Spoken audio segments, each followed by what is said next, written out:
Alright, hello everybody, and welcome back to more WitchSpring R, Part 7. It's been a lot longer of a stream, and this is going to bother me if I leave this out this entire time. Thought I closed it. I did not. Yeah, I think we're probably looking at maybe about another 3 to 4 streams of this game. Here's kind of where I'm at. I don't think the game is at a point where I'm actually just gonna drop it hard to the ground or anything. It looked like it was gonna get there, it never quite did. But I'm not gonna sit down and read dialogue about Pi out loud for everybody. I am gonna make better use of my time. Welcome, Hikaru. Welcome. I was just saying, like, here's the plan for WitchSpring R going forward. I'd like to just yap about Pokemon for a while. I promised I was going to catch up on the Season 3 season of Horizons, although I don't know if you really want to call it Season 3. Technically, it's like Season 7. They kind of have, like, 24-episode mini-arcs.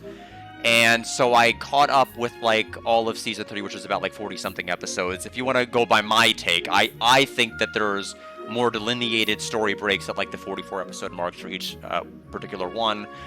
So I'm just not going to read the dialogue out loud for the game. I'll read it to myself, but I'm not going to read it out loud. If you guys are really interested in learning about Pi, consult the screen. But otherwise, I am just going to go into my experience about finally catching back up to Pokemon Horizons after I dropped the show. It's the first time I actually ever dropped a Pokemon ongoing series before, so definitely interesting catching back up. And ironically, I caught back up exactly at the time period where they were set to end the show, or end the series, which was May 1st of 2025. They announced a new season, but I digress. We'll get into that momentarily. Shining Force 3, Gaiden, Final Conflict on the Game Gear will be tomorrow, so look forward to that. Other than that, we'll get back to WitchSpring R. We have Chapter 4 to get through, and then I've got a lot to talk about with Pokemon. So let's see. First of all, did anything freeze? Did OBS hate what I just did? I think OBS just hated what I just did. Everybody is frozen. OBS hates me. Okay, one second. Let me click on the game first before I click back to OBS and see if this does anything. The answer is no. Okay, so, now we gotta click back into OBS and hope we don't immediately start the stream with the crash.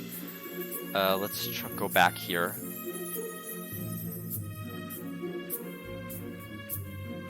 Okay, I'm still moving.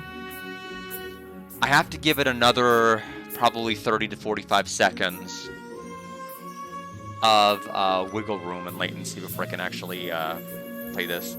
Yeah, basically until the Steam machine comes out, I'm just gonna have to. And it's nothing against you, Hikaru, and this. It's just that I was thinking this computer could handle Steam or like any sort of Windows, and it just cannot do it. I don't know what's causing the problem. I don't know how to solve the problem, but it's literally any window. And until I know how to fix that issue, I just can't play anything off of this computer directly. I can play just via OBS and otherwise, but that's about the extent of what I'm going to be able to do here. And it looks like we did unfreeze it, so we're going to go right back into the game, and we'll go ahead and get started. Alright, so Elysian Temple is where we're going to go ahead and pick up with here. So for those of you who just want to have a pretty general idea of where we're at in terms of like the Pokemon landscape in terms of the series, they did announce and tease at the end of episode 136 that they were renewing it for a 4th season, or if you go by some other people's episode naming schemes, we're looking at probably part 8 or arc 8. Which it looks like we're, if everything is going to play out like the other seasons have been, it's going to be about 23 or 24 additional episodes, meaning if we ended at about episode 136, we're going to probably, after 24 episodes, end at 160, which is a nice round number. If that is the case, that'll make it the second longest series behind Pokemon Advance, because Pokemon Advance had like 192 episodes, I believe. Don't quote me on that. It might be plus or minus one of those. It could be 191, 193. And then Pokemon Johto ended up having like 157. So with 160, that's going to make it by far the biggest of all of the ones that have been done, only behind Pokemon Advance, which is going to have like another 30-something episode, which is nuts. In terms of its overall presentation. So, as to whether or not they're going to do a season beyond that, I have no idea. The big arc they were following for like 136 episodes has finally ended. So that particular episode is done and buried with. So I don't think there's any more potential to tap out of that. So it's only a matter of time to see whether they're going to like make this an entire long-standing arc or if this is just a victory lap. So it looks like we're going to be fighting somebody here. Oh, it's Crown again.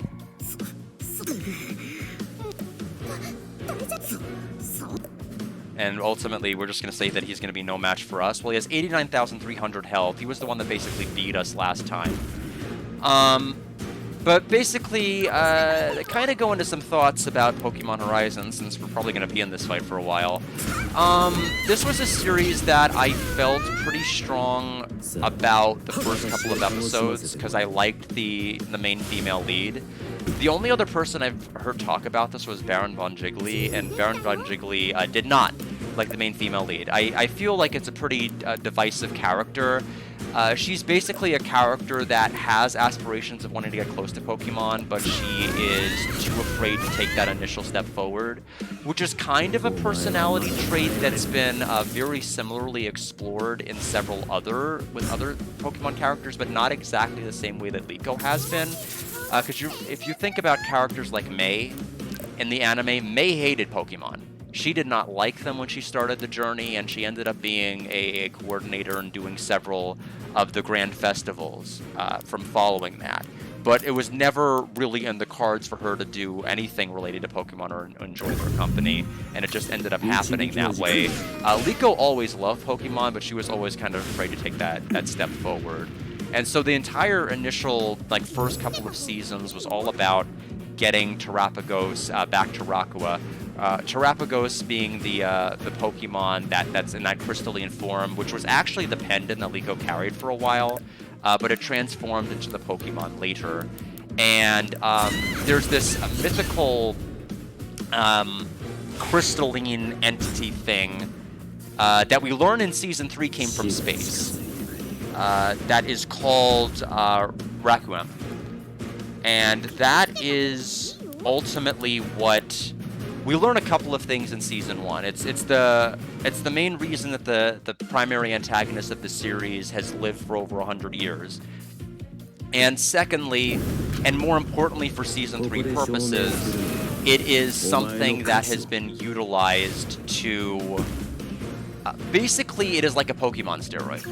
I have no other better way to really describe what it is, but we basically learned that this evil organization that was initially obsessed with getting the Recurium for one purpose has now used it to utilize its power for Pokemon steroids.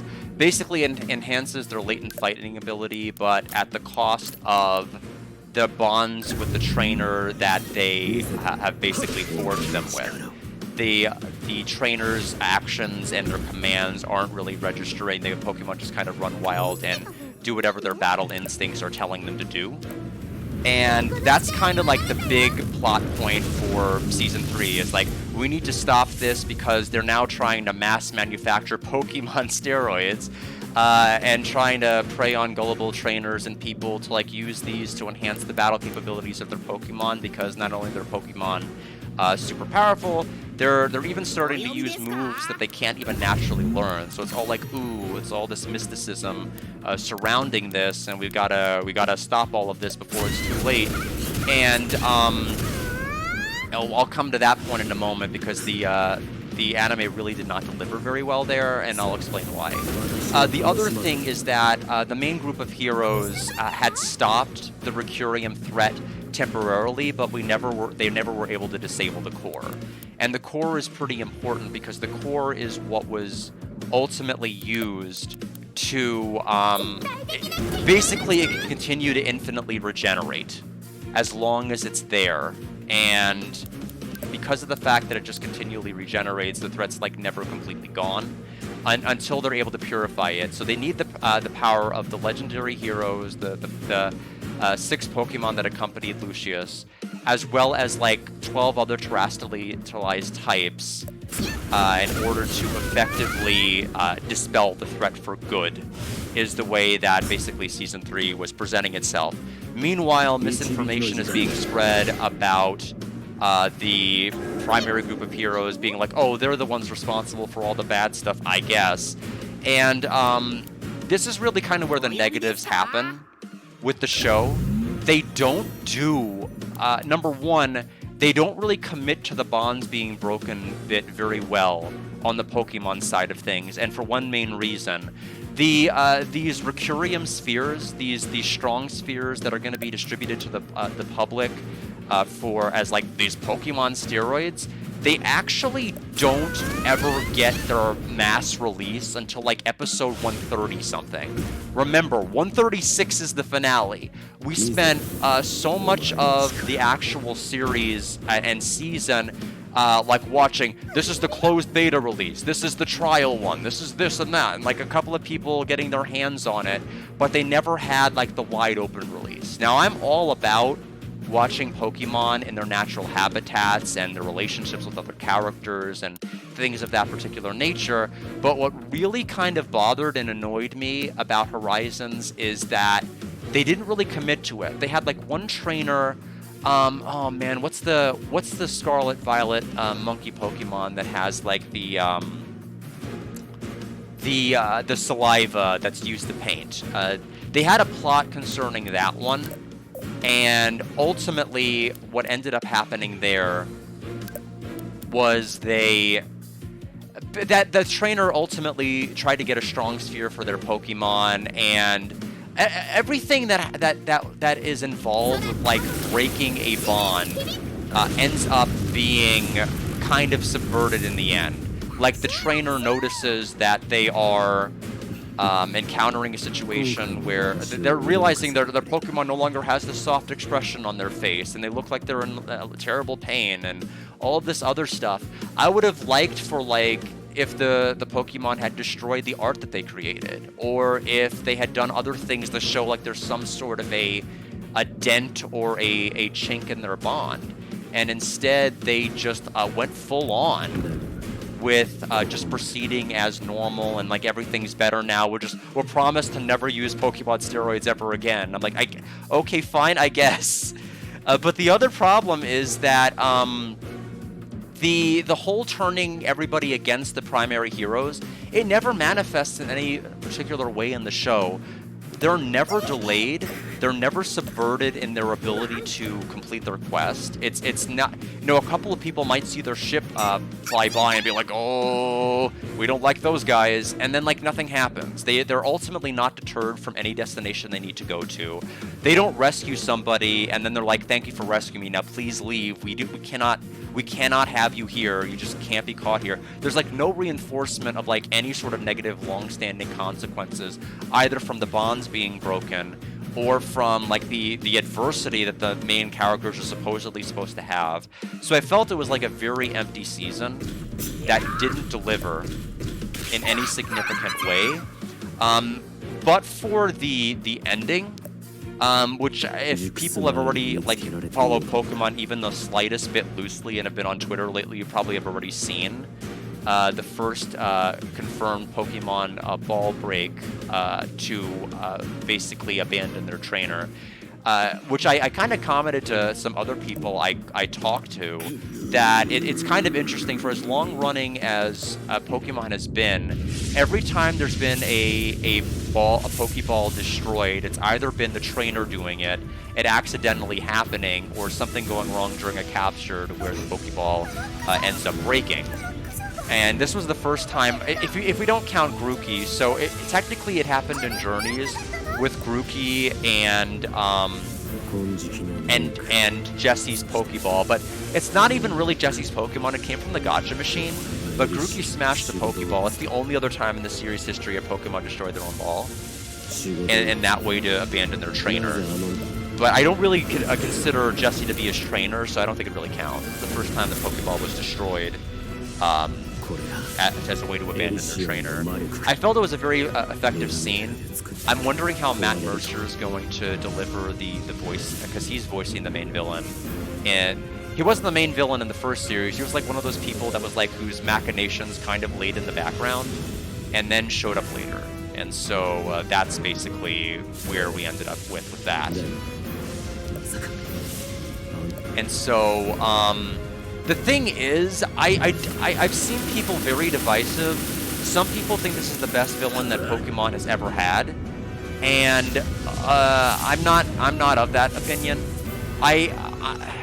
Given how narratively driven that Pokemon Horizons is, like compared to like this is the end destination, this is what we need to do, and this is the plot that's going to come along the way, rather than like just like be the very best that no one ever was, or like some sort of a Pokemon master plot. It is weird how underdeveloped the villain was, especially how anti-Pokemon Bond there are, despite having an Umbreon that is a Bond evolution, and still having the Umbreon, and until the Umbreon abandoned them.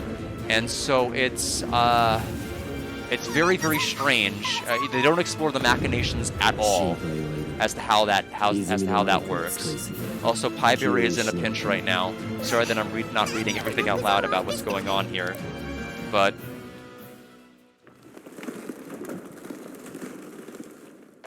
that's just how it is.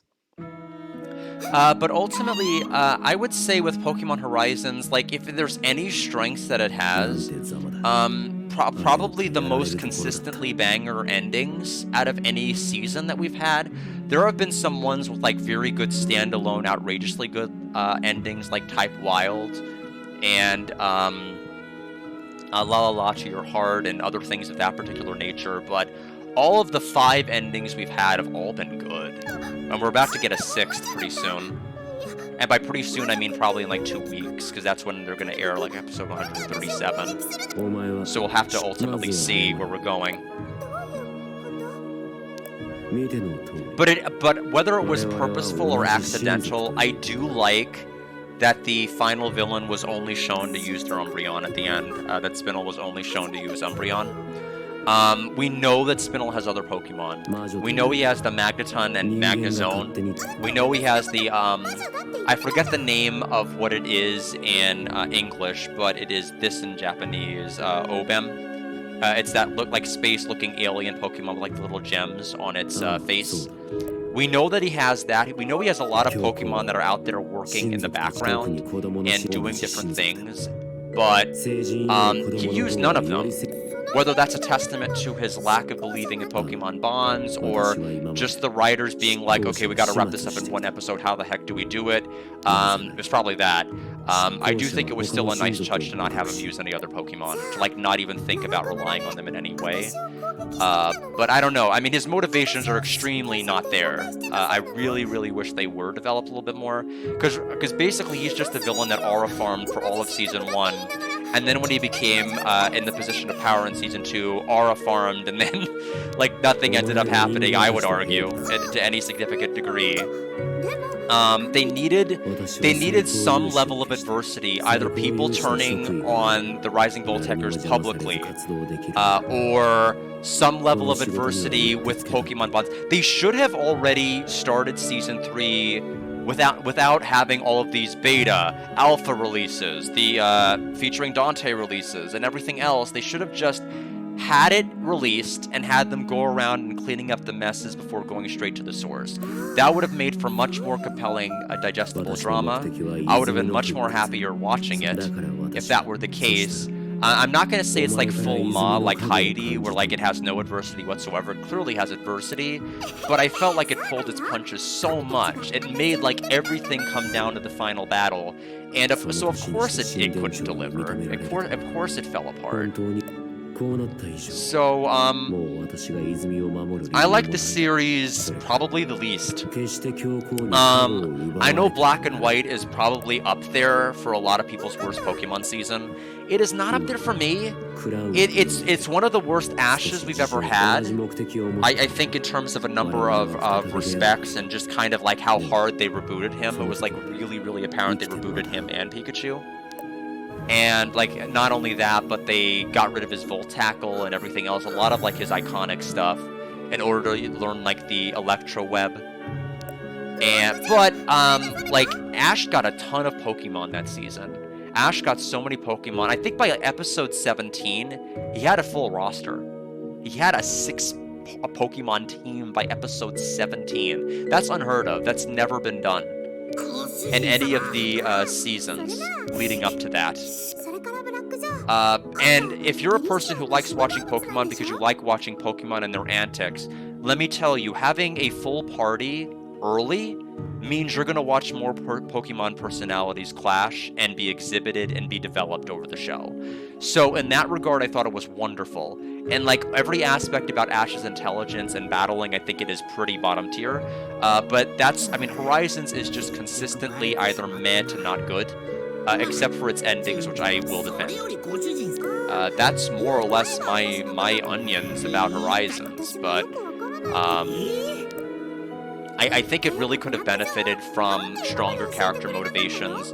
Liko, I think, was a good character out of the gate, but they didn't really do a whole lot with her.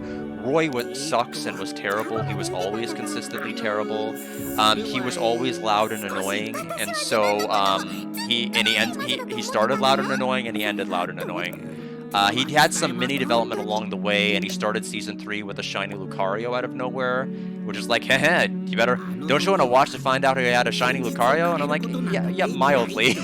But ultimately, like, shiny Lucario actually ended up losing, like, I don't know how many battles in a row. He was, if we're counting, like, win rates with the shiny Lucario, it's extremely low. Extremely low win rate. Like, he lost 4 consecutive battles at one point. He may have lost more, it's just like, that's when it happens so often that's when I actually started counting. It's just like he ended up losing just so many. So we're trying to break the ceiling stone here.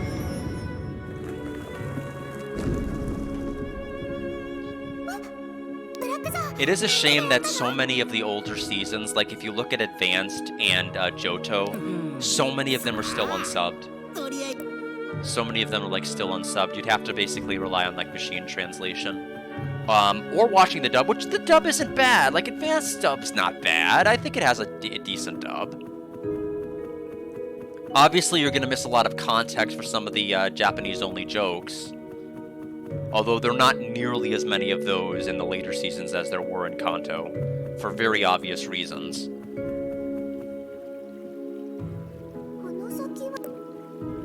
But yeah, the thing was, I was looking forward to moving on from Horizons to something else, but Horizons is still going. So we have to lower pillars to be able to make this cradle. Okay, I think what we're going to need is we'll need to summon the, we'll have to summon the other one. Just literally anything that can just stand there and take care of it from there.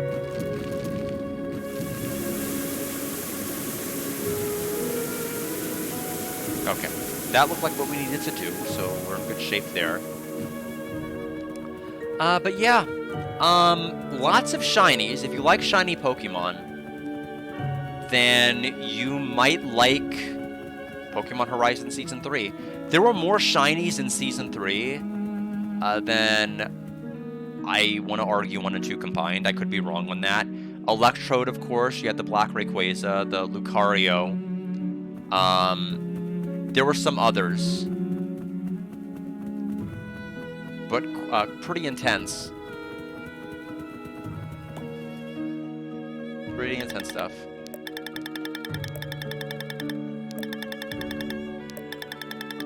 But yeah, I mean, the main reason I picked it back up is just because I felt kind of despondent that I was, like, watching no weekly anime anymore.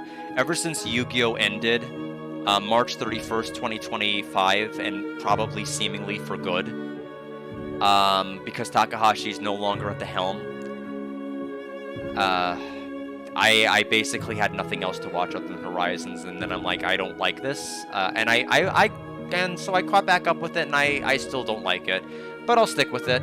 It's what, 22 minutes out of my life, and the openings and endings tend to be pretty banger, so that's where we're at from here. But I'm curious how everybody else is doing now that I finished my Pokemon Yap. You've heard of Poke Rap? This is my Poke Yap.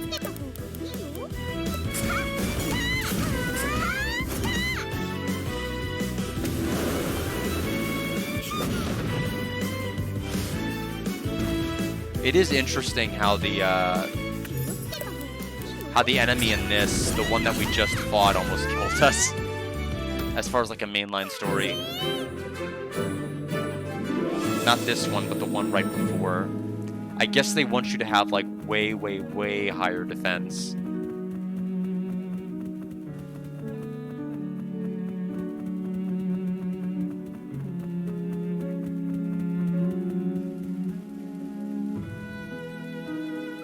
Okay, I don't think there's anything I can actually do in here, which is unfortunate.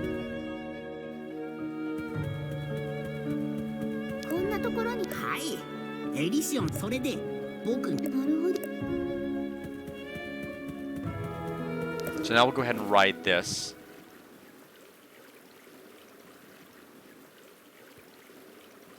For Cradle Pass.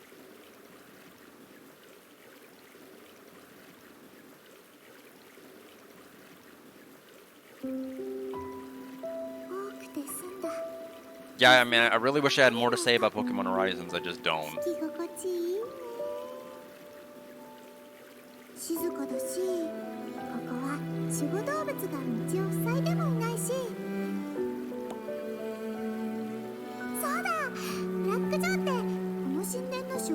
I mean, the thing is, it was just so non-committal to Broken Bonds that Spinel's bond with Umbreon was literally the only casualty.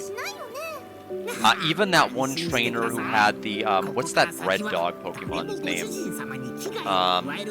Even the one that had that after using the Strong Sphere and they, ran away, was like, oh, I'll just get another Pokemon. They showed him at the end of the last episode, reuniting with it in the forest and apologizing. So it's like, even that one got fixed. So it's just like, literally just nothing but like fear-mongering and like trying to convince you was gonna have like this really epic showdown and all of these stakes while showing absolutely nothing in terms of like any casualties to how people viewed the Rising Volteckers or how bonds might be perversely shattered, other than like, oh, my Pokemon's making a really grumpy face. Oh dear, they never made this face before. Are steroids for Pokemon bad? And it's just like, I mean, it's a kid show. I mean, at the end of the day, I get it's a kid show. But they have had, you've had the Paul and Chimchar moments. You've had, you're able to develop that kind of thing, I feel, in a more organic and natural way, especially if you know you're going to have a long-standing series that is focusing on one central plot and central villains. So I don't know. I would have handled it way different. It could have probably been, it had the potential to be really, really good. I still really like the main character, though. If we're talking about Liko, I think they hit a home run with her. I just don't think that all of the choices they made with her were good.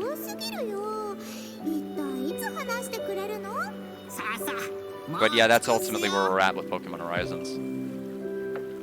I don't know. They haven't really given a whole lot of detail about what the next season is going to involve. But I don't think it's going to involve Recurium with the core gone. Unless another meteor falls from outer space and that whole plot begins again. But I don't... They can't possibly use the same MacGuffin 3 times in a row, can they? I mean, they might. They might do it. But I part of me thinks that they can. They can't possibly resort to it again. Especially after gathering like 18 terrestrialized Pokemon and funneling all their aura into the core. in a dynamic explosion. Like, you can't have another one come back and be like, okay, we'll just do it again. You have to have a different threat, or maybe even not a threat at all. Maybe it's just a victory lap for 24 episodes, who knows? But the fact that we're going to have like another 24 episode series to possibly have another 24 episodes to cap out 160 is nuts.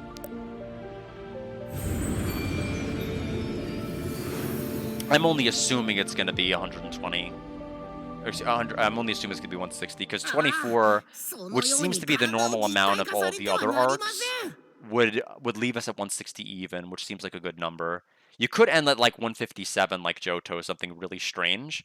But yeah, it'll surpass Johto by like 3 episodes. Pretty crazy.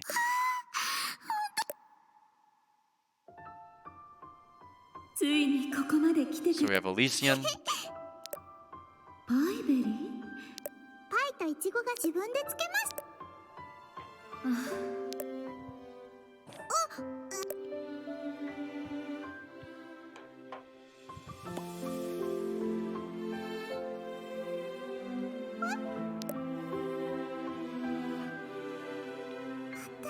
The one thing I will say, the one thing I will defend Pokemon Horizons about, more so than the other series, is the representation of several central characters to those particular regions.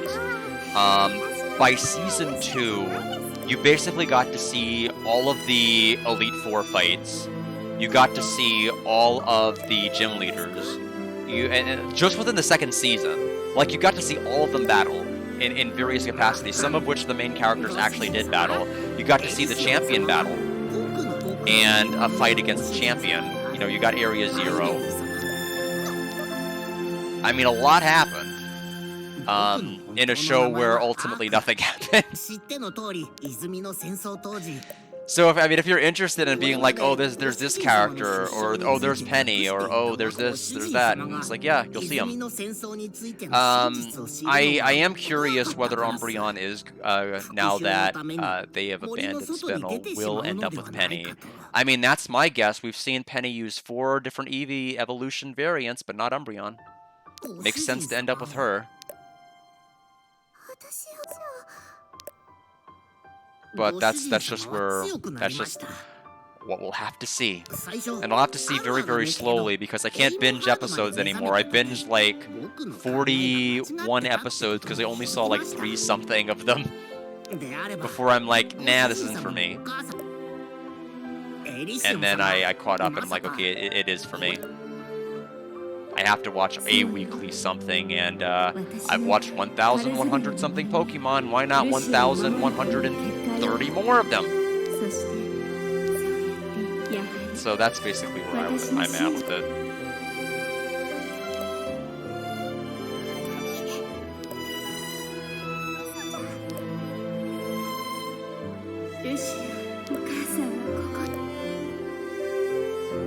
I will not accept you as my mother unless you make me pie. I think that's the rule, right? It's time for a pie off.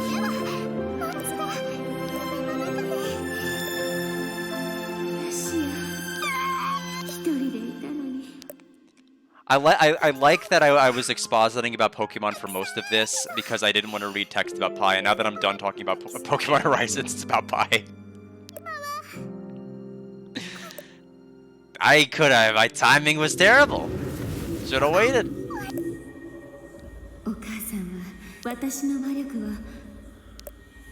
But yeah, like none of the villains were really well developed. Gibeon and Spinel, they basically went down the exact same paths, and it's like wasn't even subtle. Like the villains were like, "Wow, he learned nothing about the other path this other guy went off," and it's like, yeah, I mean, like you didn't have to say it. I mean, it was pretty obvious. They both wore the same expression when their loyal Pokemon like betrayed them and left. Although the act of breaking a Pokeball was a lot more overt of an action on Umbreon's part than Zygarde's action was of just abandoning Gideon.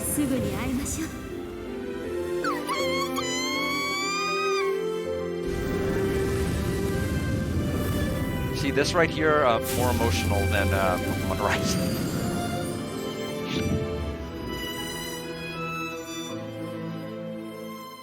which is kind of unfortunate. So we are going to give ourselves more defense. Elysian's Blessings, overcome death once in combat. Apparently something that no other witch can do, I guess. It'd be nice if all the other witches could do that. Upon reaching 0 HP, Piper will be revived and recover some HP. Master, are you okay? And, I don't know if we are. I think we are.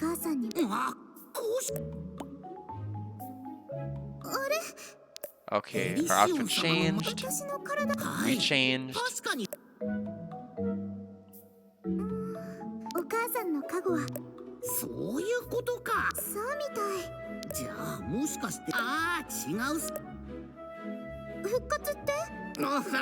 So talking about bringing back our mother, going Full Metal Alchemist on this now.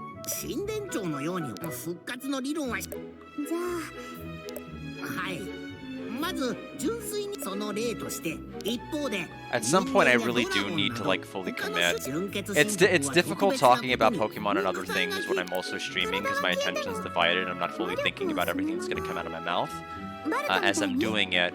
But I'd like to just do at some point like some kind of a like complete, you know, summary of like all of my thoughts about like each individual season from Kanto all the way up to Horizons in full, rather than just giving my like season 3 impressions.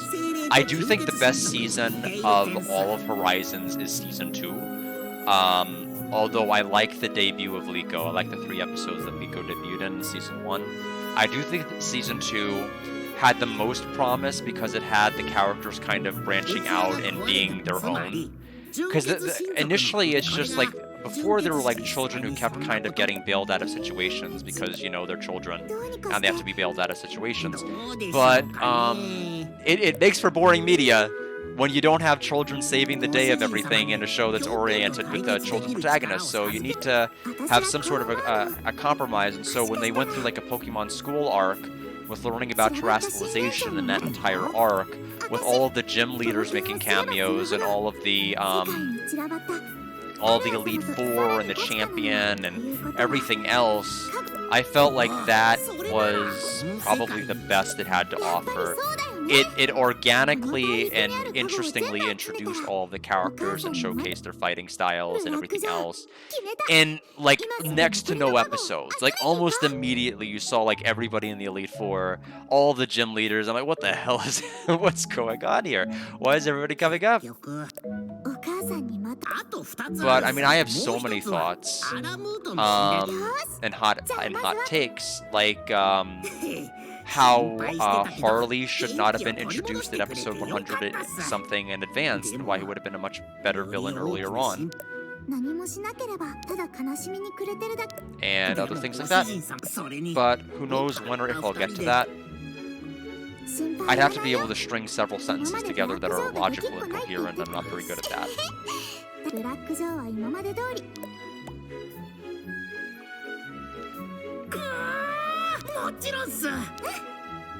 Alright, so we have decided we're going to try to get Elysian back. Chapter 5, Gathering. I thought I was going to say something after, but no, just Gathering.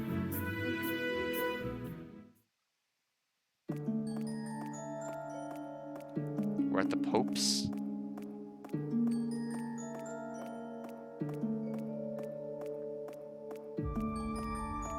I don't even know how far the English dub is of Horizons. Someone else is gonna have to tell me. Like, do they like upload new episodes to Netflix? I have no clue how anything in terms of like English dub is even measured in terms of releases anymore. That's like how out of it I've been from the English releases. It used to just be I go to my television at this time on this day and that's when Pokemon is, and it's just like now I have no idea. 最近はどうです？そして私はリビアス他の勇士たちもそれに私が授けた力当然リビアさんはこれジャスティスさんの昇進にいえジャスティスは全てにおいてそうですか Okay, so probably we're gonna go through our corrupt Libya arc here. 魔女狩りが終わりそういう状況な教皇様謙遜は結構さ Yep, okay, so the Pope's like, I know your reservations, but no! You're actually going to get my blessing and my power, meaning basically I'm gonna Lord Imu-sama you. Durak Temple is close to the Pope's. Okay, so that's gonna be...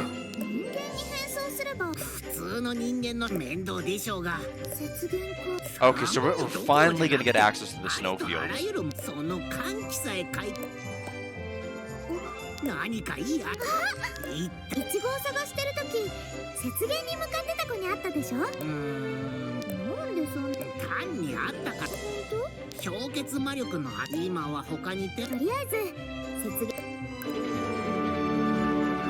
Okay.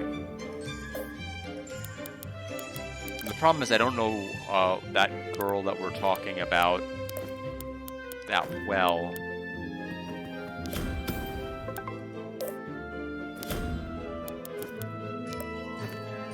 Or I'd immediately just go and do that.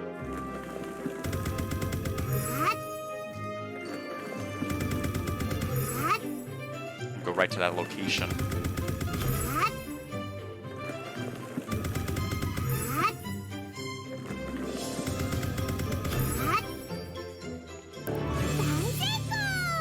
But yeah, people, you know, want my advice or recommendations. Like, you don't know what Pokemon series to watch.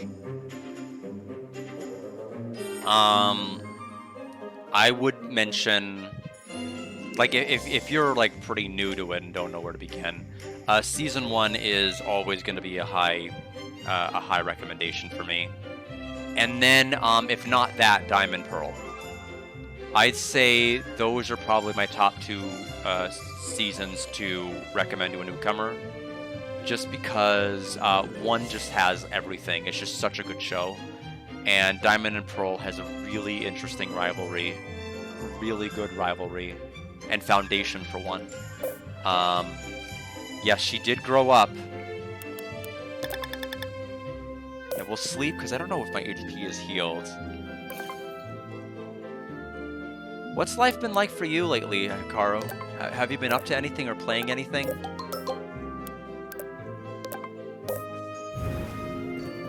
Right now, I'm still waiting on a white Saturn memory cart. We'll see if it shows up. It might not show up. Yes. I did see that. I wasn't reading it out loud, but I did see it.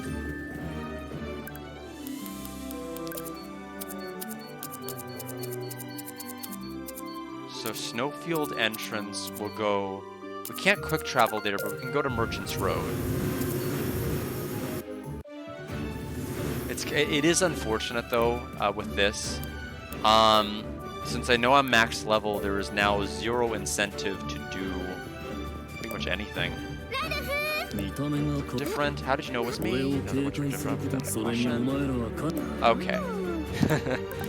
So, let's see. Can we buy a bunch more? Yeah.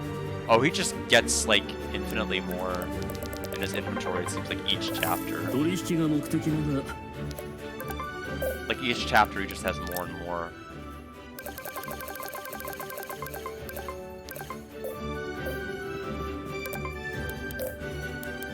Yeah, so the ones we'll need for this will be in the snowfield. They want 20 of them, which makes me think that it's going to be a pickup material rather than something you farm from enemies, because otherwise you'd have to run in and out like 20,000 times. Meanwhile, let's go ahead and bring in...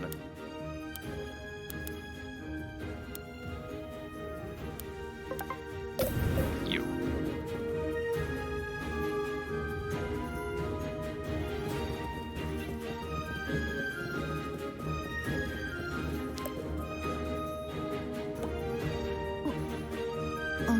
Oh, you're welcome. Yeah, I always worry that You know, the thing is, and I don't know if this is always the best policy. It may, and it's not certainly not the most entertaining policy to have. I don't like playing up reactions just because there's a camera on me. I don't want to be like, oh my god, I can't believe this happened when I can believe it happened, and I don't want to pretend I like something when I don't like something. I feel like I respect everyone's opinion. I respect what people bring to the table, and I want to, speak with people as if they're equals. And just, I can talk about what I like about it, talk about what I don't. Otherwise, there's really no integrity in anything I do. It's just me just getting up here and performing for people rather than just trying to build authentic relationships. But yeah, I do appreciate, you introducing this. I certainly knew nothing about it going in. I had the wrong impression of it. I wasn't sure if it was like gonna be like a I don't know, a witch romance visual novel simulator thing. It has some solid elements in terms of RPG aspects to it. It just with the level cap being reached in chapter 4, there's literally no incentive to do anything anymore. It's like there's no I feel like I've been punished, for even thinking of going off the beaten path and doing things. And so now it's just there's no validation in any activity you do in the game anymore, and I think that's sad. And I think it makes it honestly hard to recommend this game as like a solid score or higher. It's probably going to be a 70. A 70 is not garbage trash, don't play it, but a 70 is like, it's okay.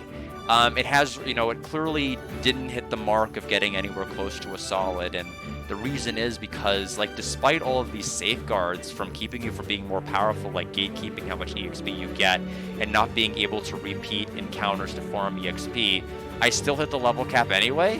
What sense does that make? You're the one who set the gatekeeping. Why did I hit it anyway? It's linear. It was linear before, and it's even more linear now that I'm not going to be going off the beaten path now. It is kind of strange in that regard. I don't know if I'd call this open world. I don't know if I would. It's tough. Maybe it is, and I just have a very modern vision of what that means. I guess in some way it is kind of open area.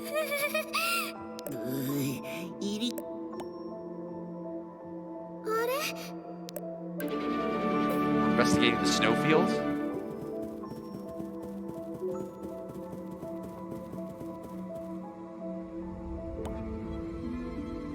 But yeah. ここまで来られた普通の人間ならこの勇姿見た感じあれでもくんくん Eris's magic, この huh? 雪原の精霊さ Spirit of the あで snowfield. もこの勇姿ならこの魔力で作られたそれにそうなんだ火炎と電撃の氷結の魔力はこのまま進む溶かしてみようこの勇姿どうすかね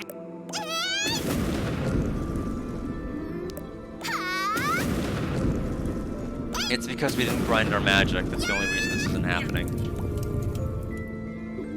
You must burn the guy to ash. That's true, we did.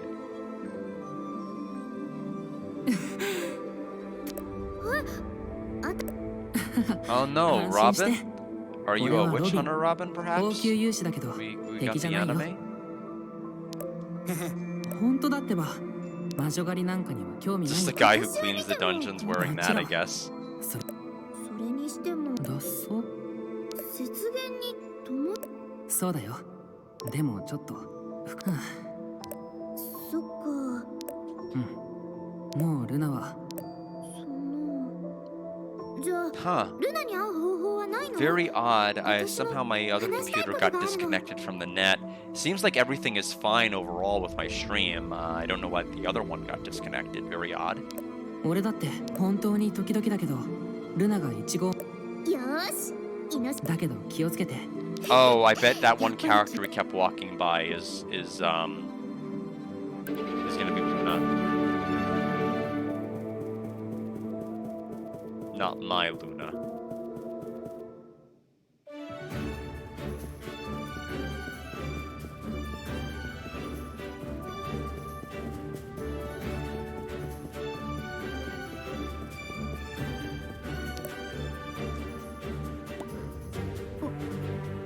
which hurt you by... Okay, I guess, and we didn't at the end. Investigate warplane. That's this. I guess we'll go around and quick hunt until we ultimately get this all figured out.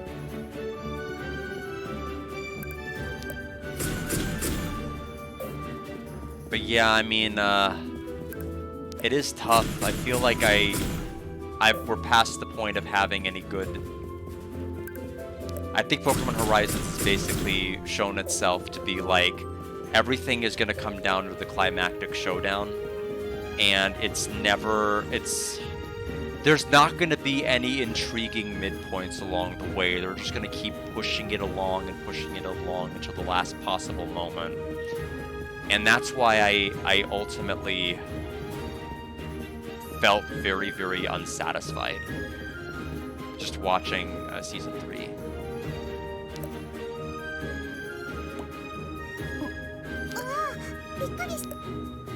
Okay. I don't know what I'm investigating.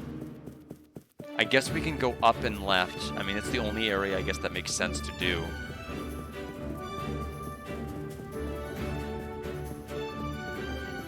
Okay, that was it.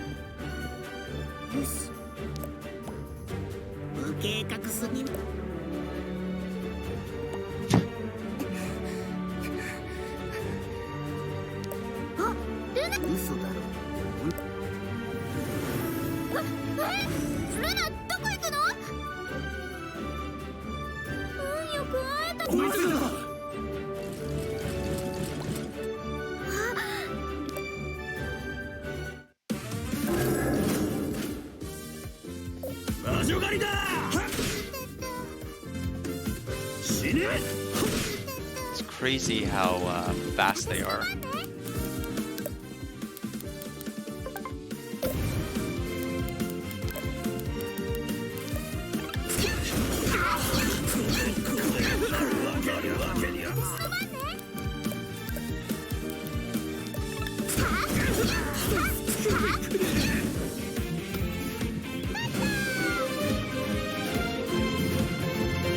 Mina.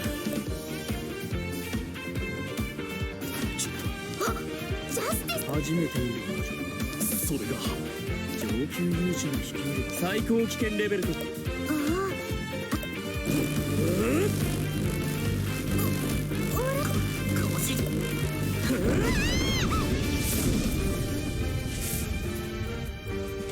やはり新しい魔力点さてお前たちは戻ってる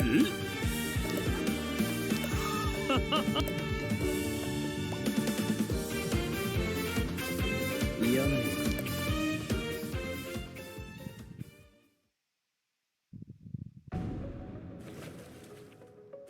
They sure do love this dungeon theme. I mean, to be fair, I do too, but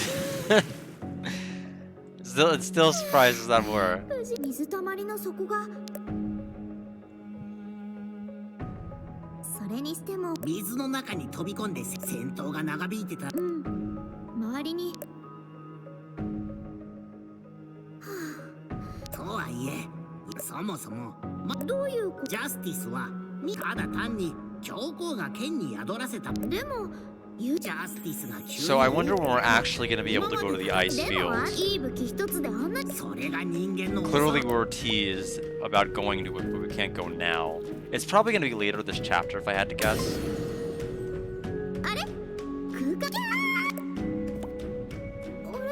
So we have Irene.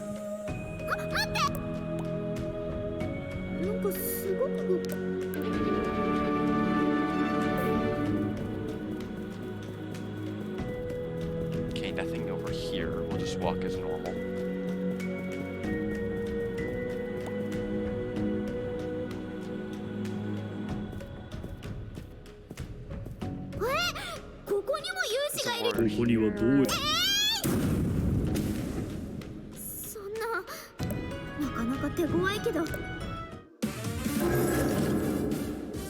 Don't know what that music was supposed to convey.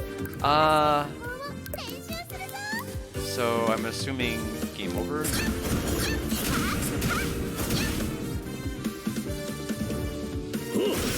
Oh. Maybe once the super moon happens.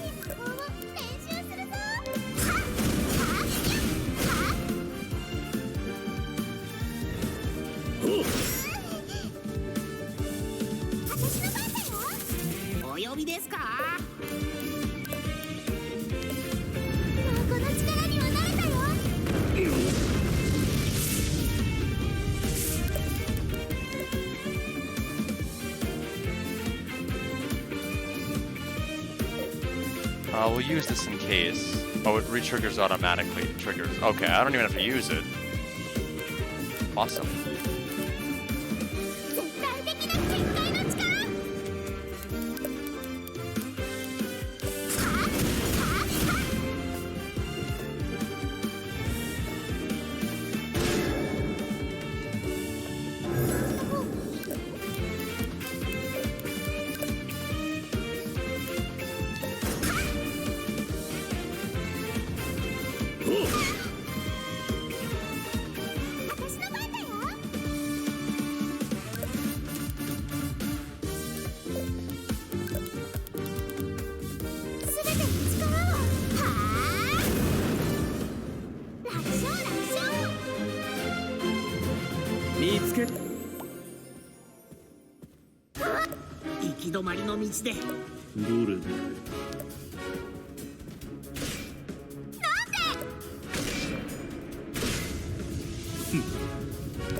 I don't know why they're attacking each other at this point. I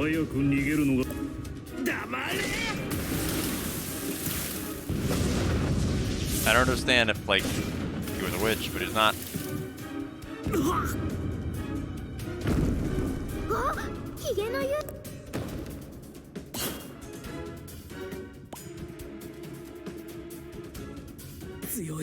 It is kind of interesting to think about. The last time I did any tactical game was like about 8 months ago. It was September of 2025. I played Shining Force 1 and Mystaria / Blazing Heroes / Rigalord Saga, however you want to call it, basically on alternating days. So I haven't played a tactical game since. So I'm very, very much in the mood for it. And we get to play it tomorrow. We get to scratch that itch. Our 4th Shining Force game ever.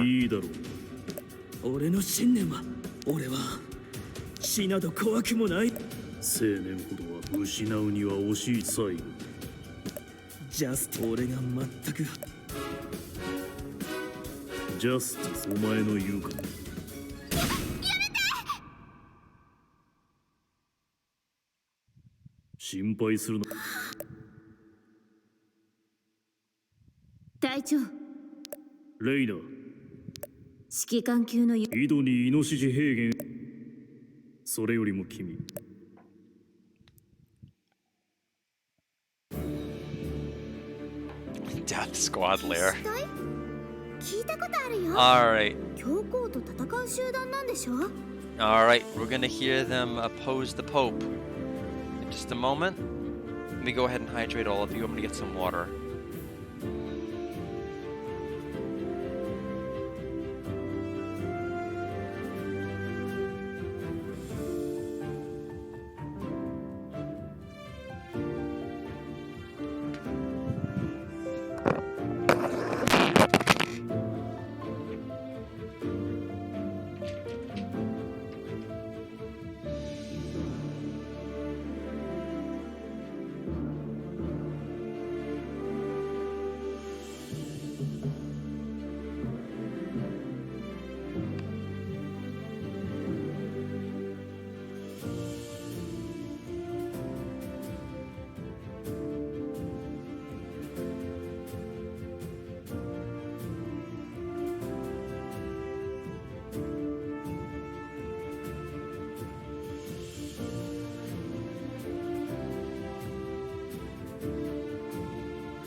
All right.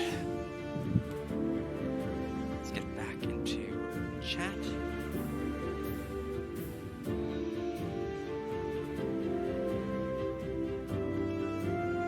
そうだ。私は消したいを引き。私はパイベリー。 Yeah, なんで俺たち I missed there's no weekly video anymore. ジャスティスと Hasn't 応 been 急 for 用 over a 紙 year. がさあみんな That used to never be a problem. 私はエイレネッサ。みんな会えて嬉しい。でもさっきはジャスそんなことするわけない。 Maybe there were periods of time where it would go on like a short break or ああ something. いう頭の固い But や we つ always had a に weekly 交渉用のホル series. ン。でも君そんなのないよ。ひょっとしてああ知ってるララク村の有志学校もその頃に創設された Bear Kidney, と welcome. いうのは名ばかり66そ months. の目的は How have you 消 been? したいと村が内通できないように監視することだっ Now, back it up is a very good emote. It's the first time I've seen it. We're working on trying to pack up WitchSpring R. We are on chapter 5. We just completed chapter 4 on stream earlier. So we are slowly but surely making our way た through し it. かも強豪 We also got to see Pieberry's mom, and we also got to learn a little bit more about Black Joe, and we also got to meet several other witches and new characters that we're seeing right now. そうなんだ。 And I basically just yapped about Pokemon Season 3 for a while. Cliff Notes version is I didn't like it. It focused too much on trying to protect against a future threat rather than just like だから showing the threat in action. Basically, it's all about using Pokemon steroids and how Pokemon steroids are going to make your Pokemon super strong, but the cost of using those Pokemon steroids is that they revert back to their primal instincts. They have a higher heightened sense of battle and how to perform, but they will basically work autonomously. They don't really need trainer input, and in fact, what the trainers say at that point don't matter. Which, you know, they're like, oh, we can't have these Pokemon steroids running around, da da da da da, and then they just go around and rather than like they have like all of these beta tests and all of these releases of it, like, but they end up like having it mass released to the public like I think 6 episodes before the actual final confrontation. So it's just not even a compelling narrative. If they had released it earlier and we were dealing with the fallout the entire way on the way to fighting them, I think that would have been a lot more compelling. But yeah, it squandered a lot of its potential. Not a great show. カンナが無事だってことそしたら君カンもちろん。なるべく急いでくれるかカンナが合流してくれ Alright, gotta find Kana. Oh, okay, never mind. We're gonna talk about Justice.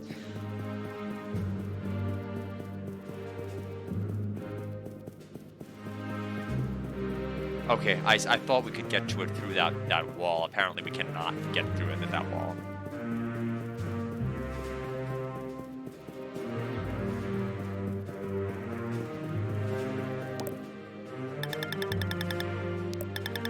Okay, more executors.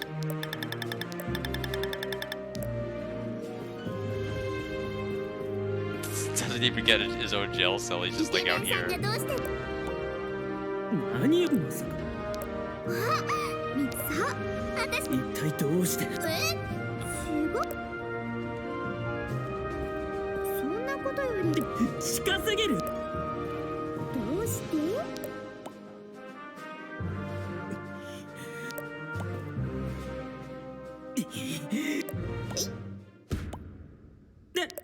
ねえ、しっかりしてよ。戦争を起こしたのは教皇でしょ。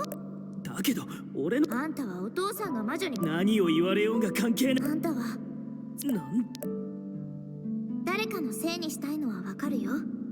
喪失感への怒りを受け入れてだけど誰だから Yeah, basically just telling him to stop being angry. あんたなんか That you know who's to actually blame for what's happened to your mother. Pies and love and pies. 俺は自分の悪い俺は And Justice is like, no, you gotta kill the うるさいわよ。 witches. Witches get stitches. And then we're like, we don't like that. 捕まったんだからおとなしく。今撃ったそれ鎮静剤。ね。なんだ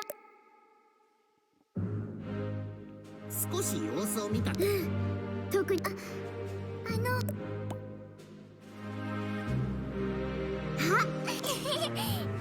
私 So now we're gonna walk with Irene.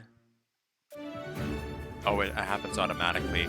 Oh, so this is where this portal... I was wondering about that. So that's what it leads to. はいすごい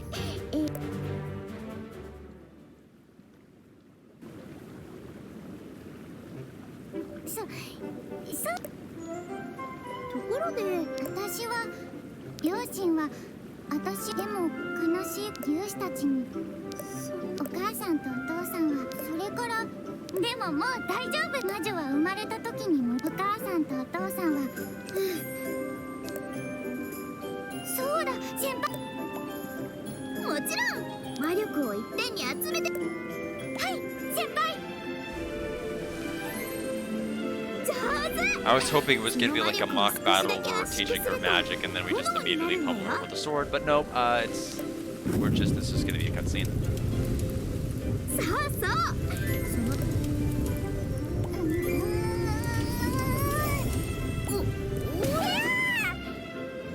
まあ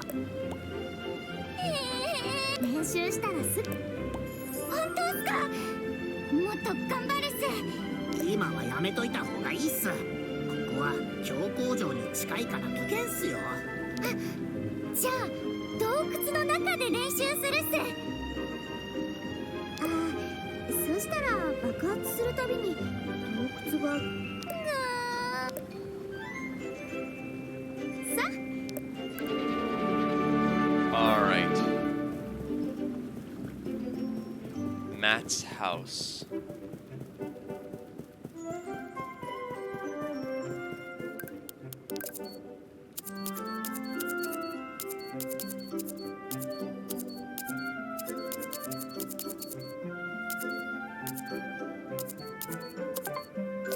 I think I can only get to it from that side.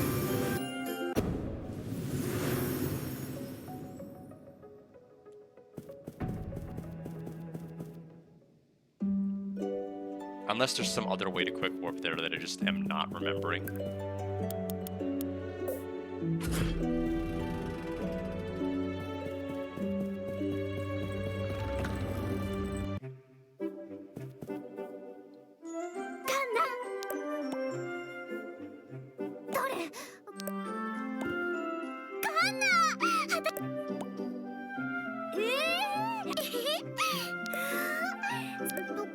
何誰が殺したんだ。それは本当か？そ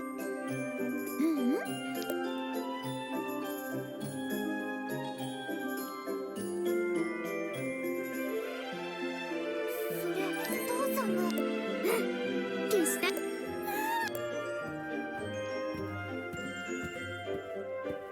リーダー、諦めずに信じたか。強行とはいえ。よし。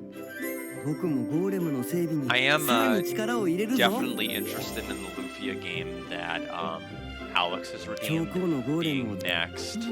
It's the only Lufia game I haven't played at this point. I've played 1, 2, and Runes of Lore on the Game Boy Advance. And I'd say my order of loving them is probably 2, then Runes of Lore, then 1. Not trying to say 1 is bad, I just think 1 was like the most basic and plain. Sometimes that's what you want, but it was a little too much so. Got Ralph. Or is she gonna make another one of those golem creatures?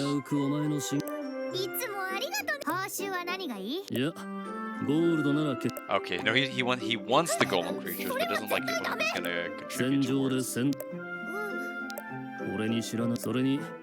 Okay, so after the war, so I guess until for the meantime, we can use them. He's just saying pledge it to us after. この大陸最高の商人。イホールでもそれはエンジンは今強行。 Redbeard has it. The steam engine. 闇のルートでしか取引俺はその魔女と取引。魔女との取引を制限それになあ魔女なる。じゃあそれは俺も同じあんまり仲が良い。代わりにこれを持っていけ Take this one, just red beer, 赤い宝 a 石 red だが gem. 俺がなるほど。どうしよう。もう話が通じてよかった。 Okay, use 003. 意外あんたは勇士たちと分かったよ。 We still don't know や where っぱりリーダー 003の is 目に狂いはなか located. ったぞ They never actually explained it. だが赤ひげに会うには Okay, バ through ベリアの Velia. なら心配いらん。しかもバベリア町の貴族たちが。ご主人様。セラに服さえあればい Okay, い so we need new 必要 clothes なら because 俺 we の are 名前 too. を伝本当にもらっ We've ていい grown の？ too much. これが成功すれば Sarah can help さあ us. どうかなならそしたら取引成立だなそうだ。バベリア町とケンツ Someone 山の from 間に Velia 奴 and の Kent's Mouth. But before we can even get that, we need new clothes. セラのところに行こう。どうやって町に行くつもりっすか？ And so その that's 服 through は the サイズが合わ regular ないっすよ。 town. We can't even get into. ララクの見回しセラが Okay, so the lake berries fall this way. That's where we're supposed to meet Sarah. So that's going to be this direction. We can tell everyone that like immediately. I'll pick this up so it'll get a little bit closer towards the strength level increasing.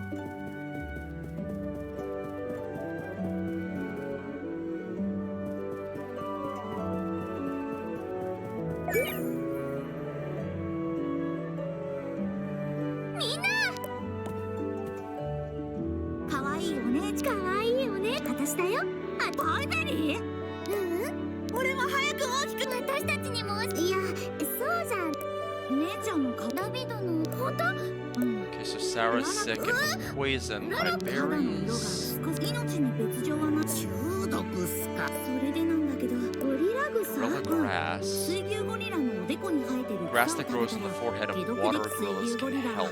そういうことなら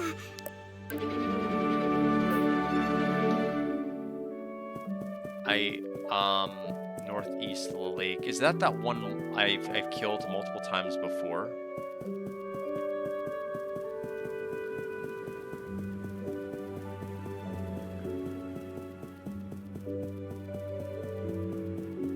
Northeast lake forest. It'd be easier to take a look at it like this. Okay.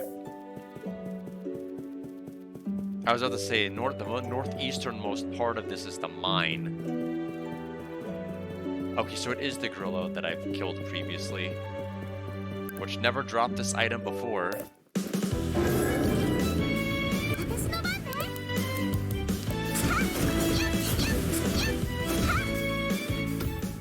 私の勝ちはっちょよ So we're gonna pluck the grass, ダビドのところに and now we'll go back. やっぱりパイベリーなありがとうございます Okay, and it automatically plays out the scene of us saving her, so we get to save a little bit of time there from just doing that. あもうちょうど服が手元に Sky Lake equipment. わあ俺 I will say the fact that they have the item you get and then the plus and then the number of ones you get confuses me because I'm so used to games that have like +1 equipment or like +3 to their like foraging status that it's throwing me off. I'm like, how am I getting a +1 equipment of something? こっそり鉱山を探検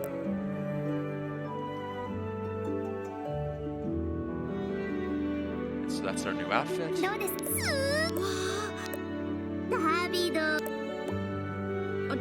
う違うダビチお前なんでそうだあ Yeah, そうね Anna. They don't know about Anna. Uh-oh.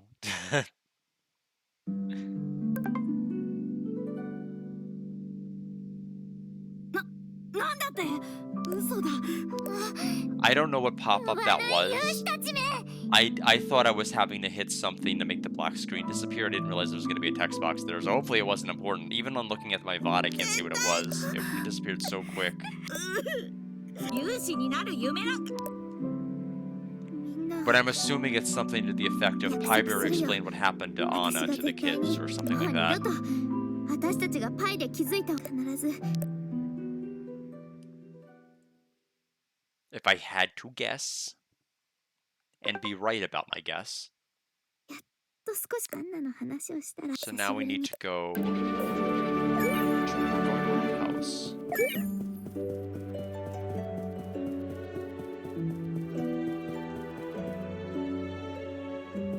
I do think it does bother me a little bit that the game has a it immediately tells you you need to go somewhere, and then it gets like at the last minute, it's like, actually go here. Like you're all set and primed to go to that location. Like, psych, now you have to go here, and then you have to remember the other original place that they told you right after you go and complete this other side thing.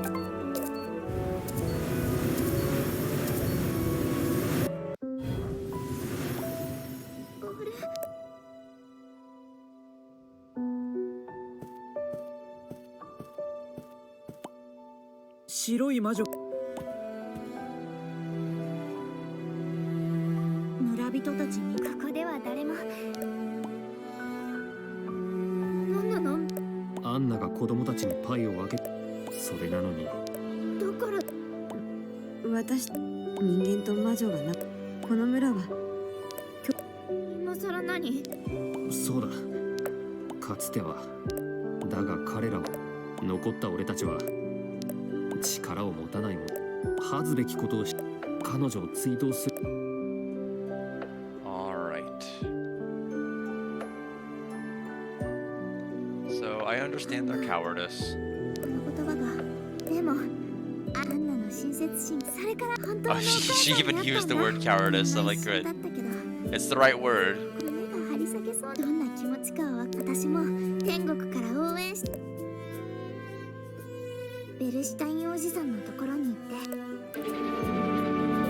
Okay, so we need to go back to Verstein.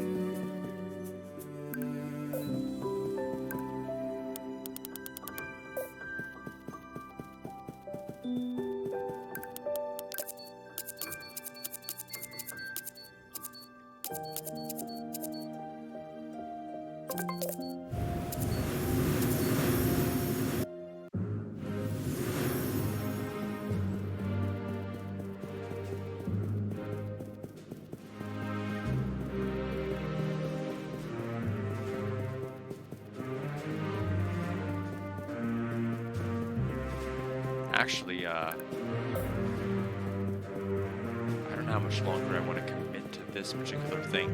At the next story trigger, I do need to go back to our house. I don't think I've saved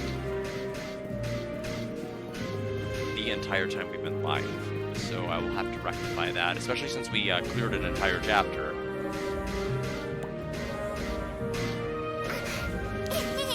どうやってまおー The layering magic circle, Verstein's training. We're gonna check on Justice's face.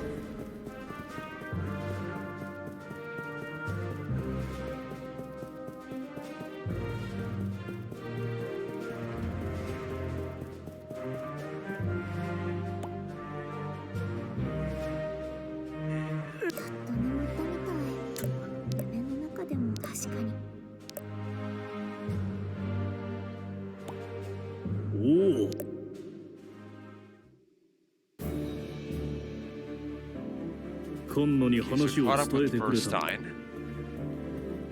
隊長ご苦労だった。すぐにカンナの隠れ家もうぜこれならカンナさん機動性ならたかが子供一人の力 Okay. で Yeah, for those of you who don't know what's going on, that's fine. Originally, our goal was to get to the temple, but to get to the temple, we had to do on a side excursion to get to the other road, which you can only get from the snowfield.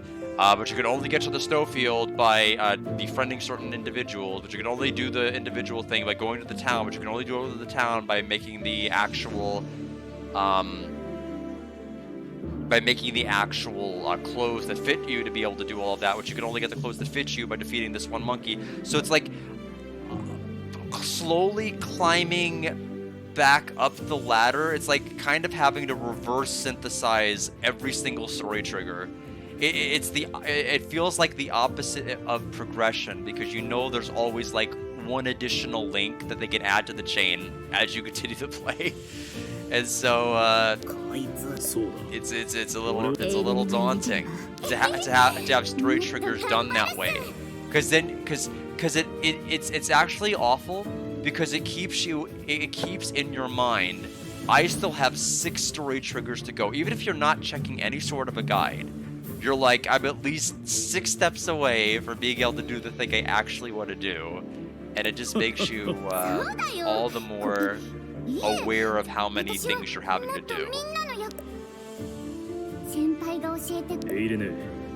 おじさんの言う通りご主人そんな私が教皇のいいね。レイナさんが毎日まったく一刻も早く魔女。そうだ聞きたい彼女の存在なら知ってるさ。じゃあルナにそれはそう簡単に。我々もその子に接彼女が持つ。私もルナそうだねえねえ赤ひ君はどうして赤ひあなるほどちょ Secret trader key. Oh yeah, I left the merchant in the off the explanation of the thing that we needed to do, but you get the picture. It's like we have to keep just adding more and more layers to this. 取引そう私よかった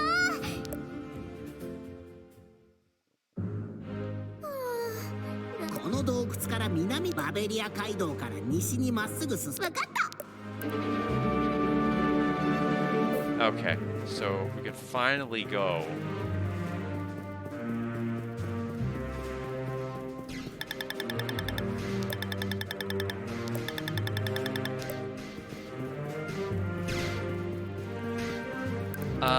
So here's what I'm thinking we should do. Yeah, we need to go down here through Belia Road, up into that village. Instead, what I'm gonna do is we're going back to our hideout. We're gonna go ahead and rest, because we're, I think we have like half HP. A little under that, actually. And then we're gonna go ahead and save. After we do some quick training.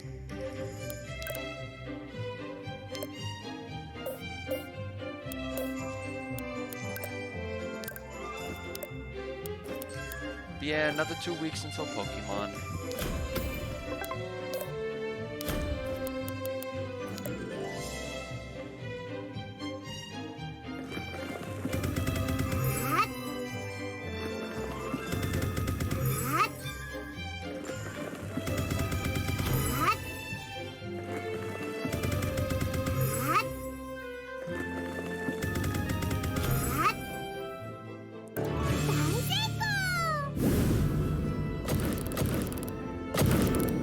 Alright.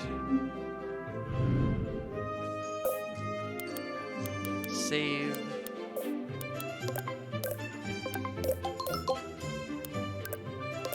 Okay, so we'll go back to the town.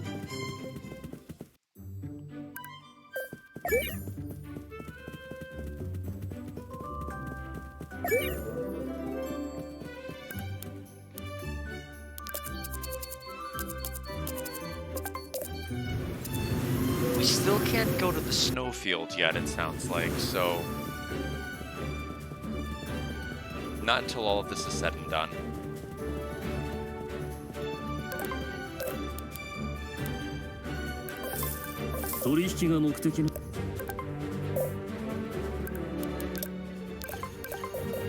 Take 6 more strength.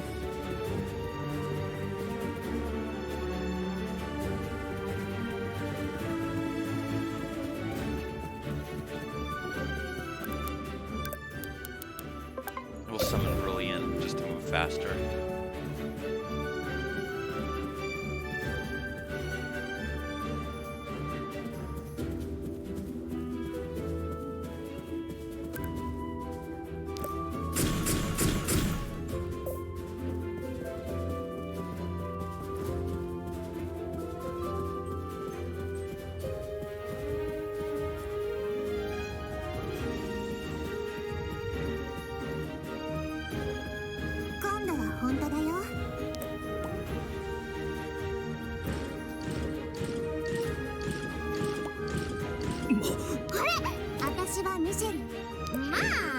All of the deities just showing up in one chapter.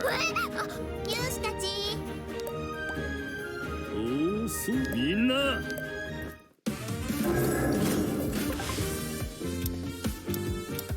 None of them are particularly strong. おとなしく使われ。私の番ね。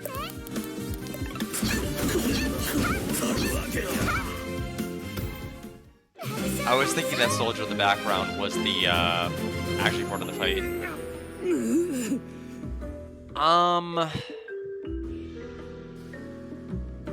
It's not the most.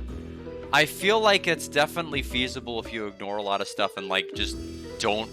Yeah, you have to keep in mind, like most of the games I play, I will read the text out loud, which is automatically going to artificially lengthen. You're going to read with your eyes faster than you do with your mouth, like every time.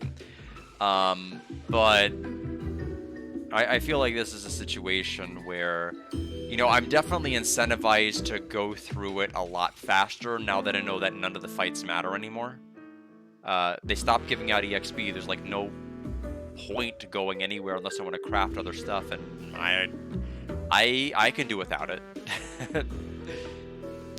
あれ、ちょっと、何？ Yeah, I mean, for a while there, it was looking like it was gonna be 14 streams, where I'm like, why is this game of all games taking me so long? Part of it is just the fact that I'm doing shorter bursts of it. I'm coming into stream ever since I had my Japan vacation. I have been a lot busier, and so it's been tough to have a consistent start time. Very, very tough.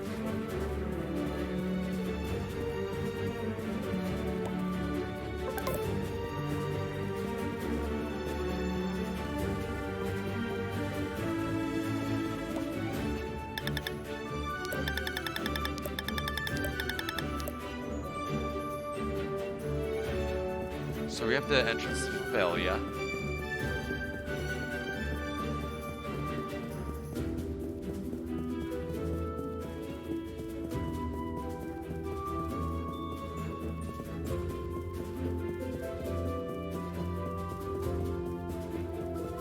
I guess this one will finally connect with the other one.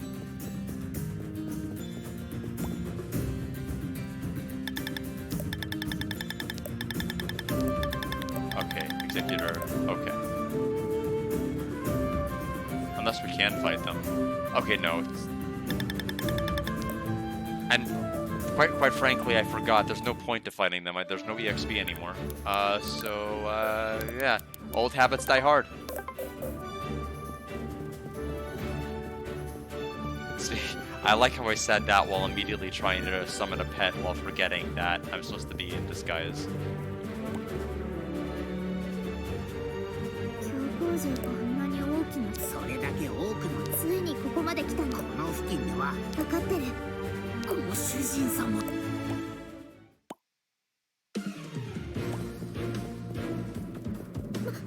ご主人様も感じた巨大な2つのマリまさかねえ急ご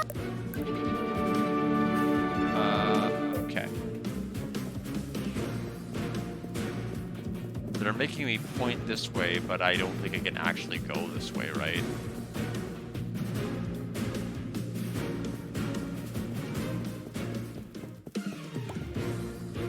Oh, okay, I guess we can. クラウンすかさまよう哀れ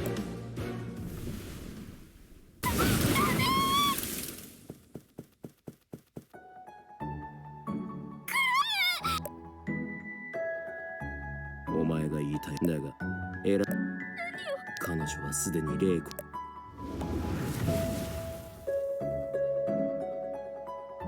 その霊魂により単この悲劇を止めるより強くなる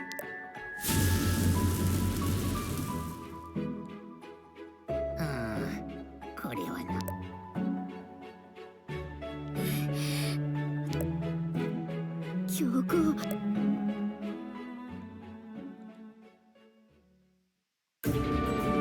Redbeard's lair. Okay, so now that that's done, After we've been so rudely interrupted. We'll go back to the village, see if we can find Redbeard. Which in turn I think will help Kana, which in turn will let us go to the snow area.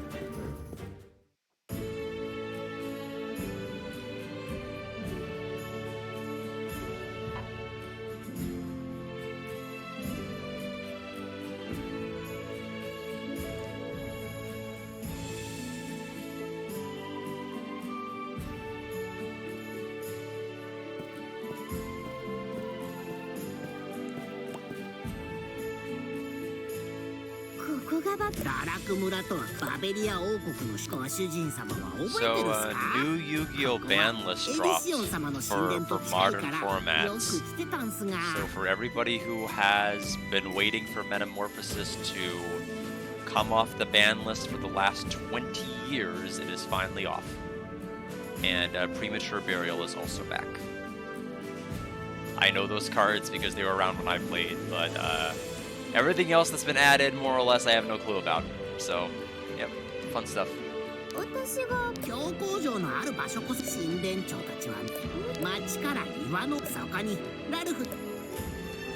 I just wish that ban list would have come out during the pandemic. Back when the 4 copies I had of the Champion Pack Metamorphosis were closer to 1100. I'm sure it being unbanned and there not being other higher rarity options at the time would have been quite nice.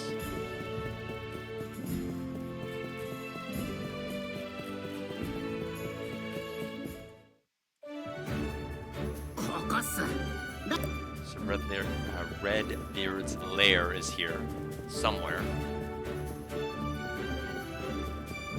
There's also something we can take.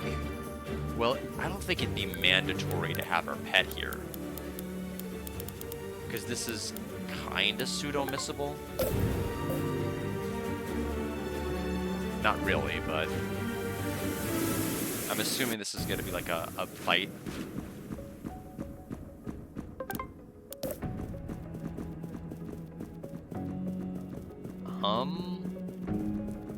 Don't know what this is, but it is not... Suffice it to say, this is not something that's going to help me.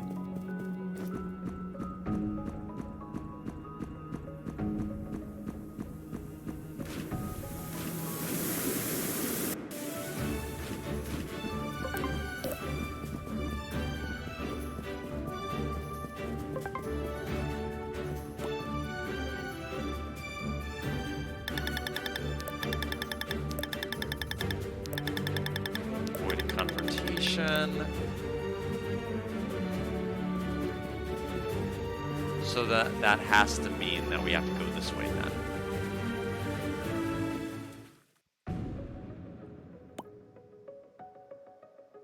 Yeah, because this is the suspicious cave.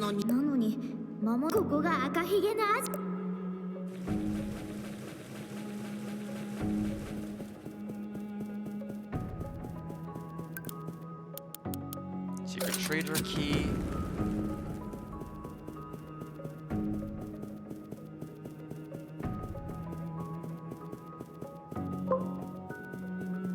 Oh, I was about to say, what's the puzzle? And then I'm like, oh god.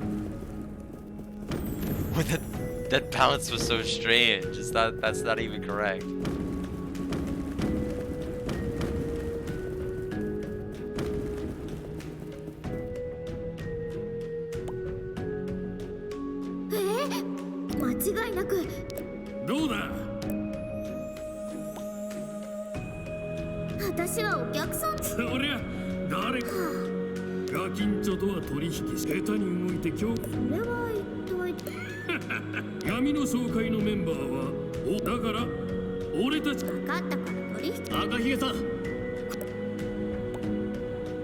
Alright, witches everywhere.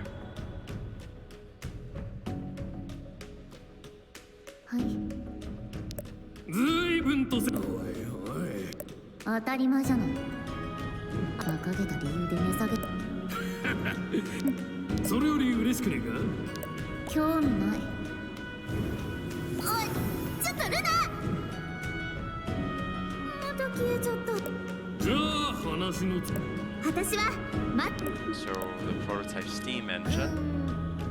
なあチケじゃあ代価はどうしそうだこれをラルフだと Shouldn't have mentioned Ralph's name. こらもう一つあいつめ文句ないでしょ取引はなかったことそれに私は赤木 Intruder. 何をそんなに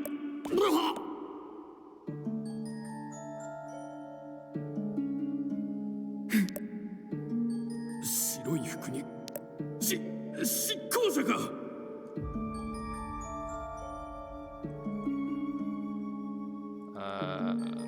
Who's the character I'm thinking of?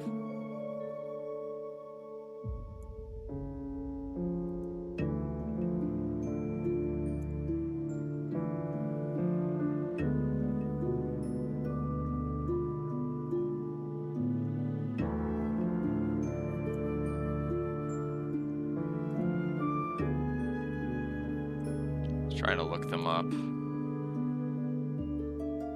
Okay, never mind. I give up. I was thinking it looked like somebody, then I looked up to somebody, and it was not that somebody. 私なら助けてもちろんとよーし後で気が変わっちゃダメだからね私の番ね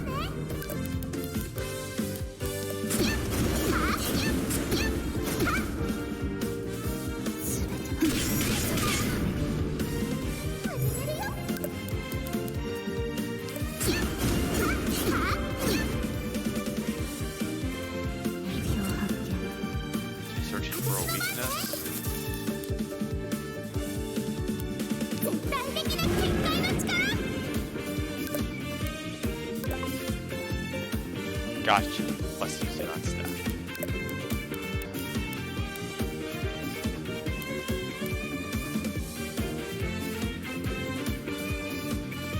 全ての力をは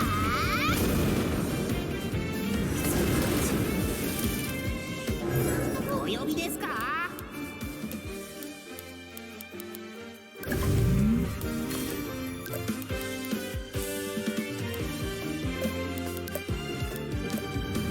うこの力には慣れたよ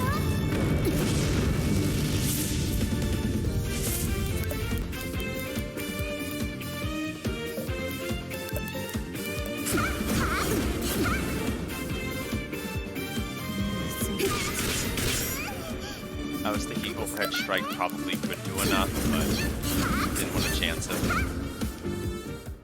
私の勝ち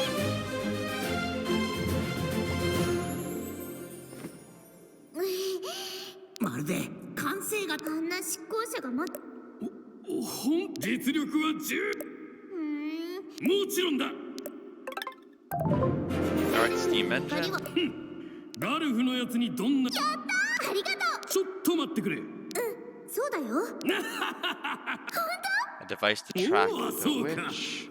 お前のことが I was okay. He said it was gonna lend it. I was thinking this was gonna lend itself to like yet another ラ fetch ルフの quest. ブツは後で送る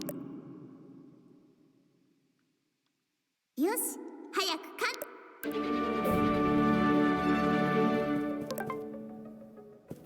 Okay, these are just displayed weapons. Let's activate the teleporter.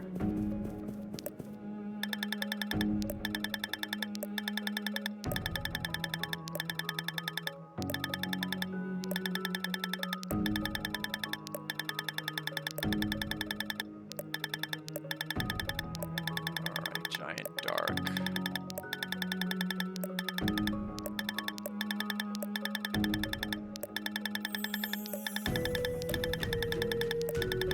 Okay. Can I even make that? If I can, I can't make it here. So giant dark stone. Oh, I already own one. Easy to beat.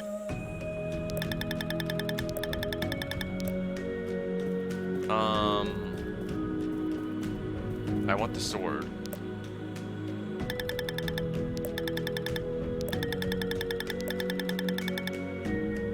Eats away at the owner's health. enemy swing consumes MP or HP. I still want it.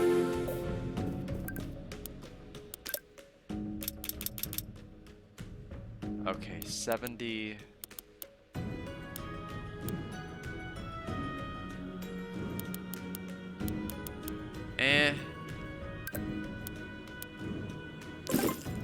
Oops.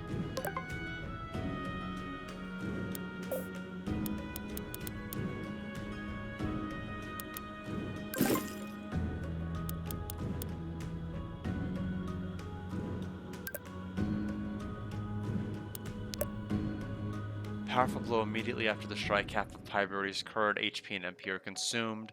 The more HP and MP Pybury has, the more powerful the skill becomes. Cooldown 2 turns. Okay. Well, I don't know if you can even upgrade it, but in any event, it is not as good as what I have on now because my weapon is super upgraded. We need to go to Matt's house.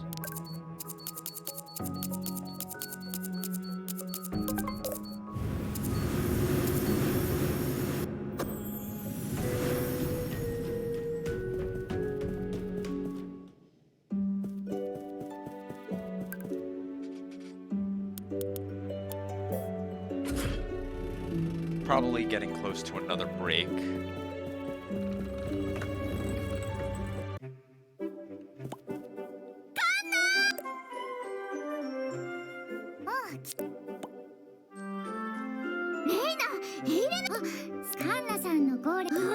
Okay, so they're getting ready to golems. So we gave her the steam engine. I'm very, very jealous that she got her steam machine before I did. 全てのギアがうまく出力の方はどうだろう。嘘だろ。ジェイ、数値はどうだ。すごいぞ。私が地面に。Steam golem number 3. エイレね、そろ。アジトを長く開けてた。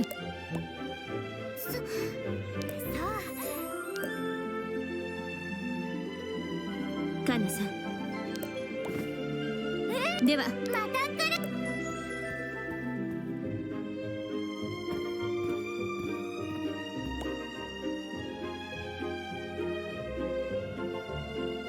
カンナ、お父さんが強行に捕まってから一日たりともカンナのことを思わなかった日は友人を介してお前を助けようとしたが、お前は有志から自分の中を10年の時が過ぎた。必ず生きて再会しよう。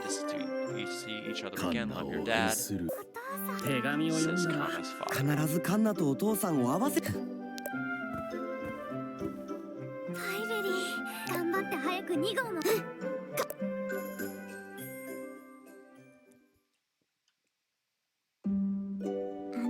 ある意味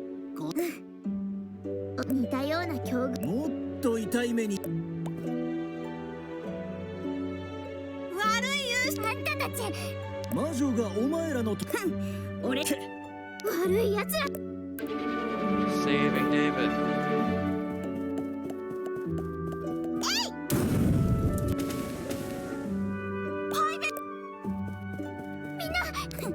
このくらい。Another executor. みんな、今すぐ。私たちがここに。私を追ってきたみたい。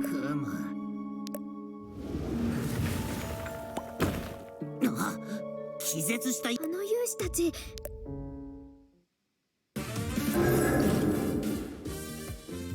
私の番だよ。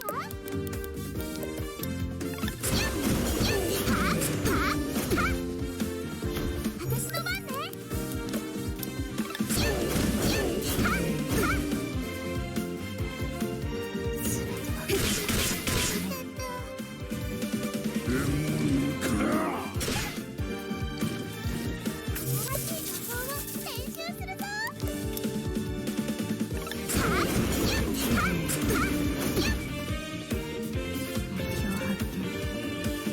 私の番ね。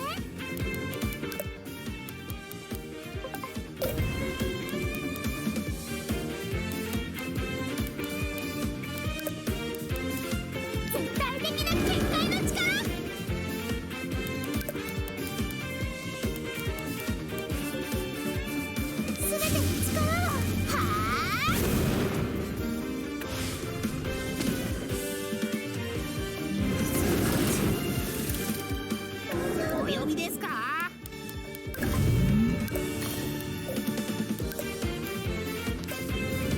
の力には慣れたよ。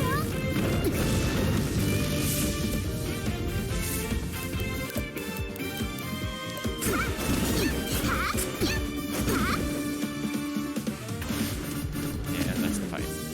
失敗。私の勝ち。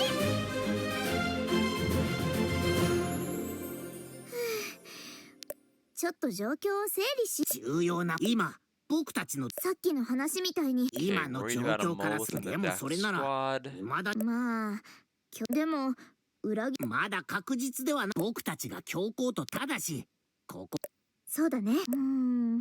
それからカンナが喜んでたこと。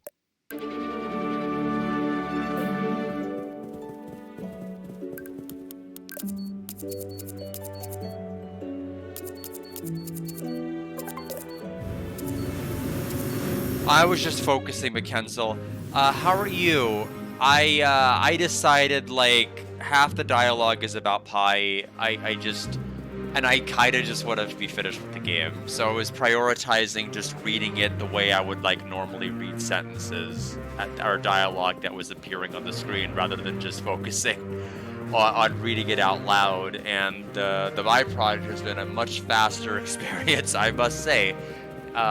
Even though I do make an effort to talk pretty fast, it is not fast enough. I got through the discussion of Pokemon Horizons pretty early, I'd say within the first 40 minutes. The basic takeaway that I said are basically two things. Number one, I think the enemy faction of the Explorers trying to turn public attention and public basically perception of the Rising Voltaclers to negative should have been explored more, as that basically affected nothing about how the show progressed.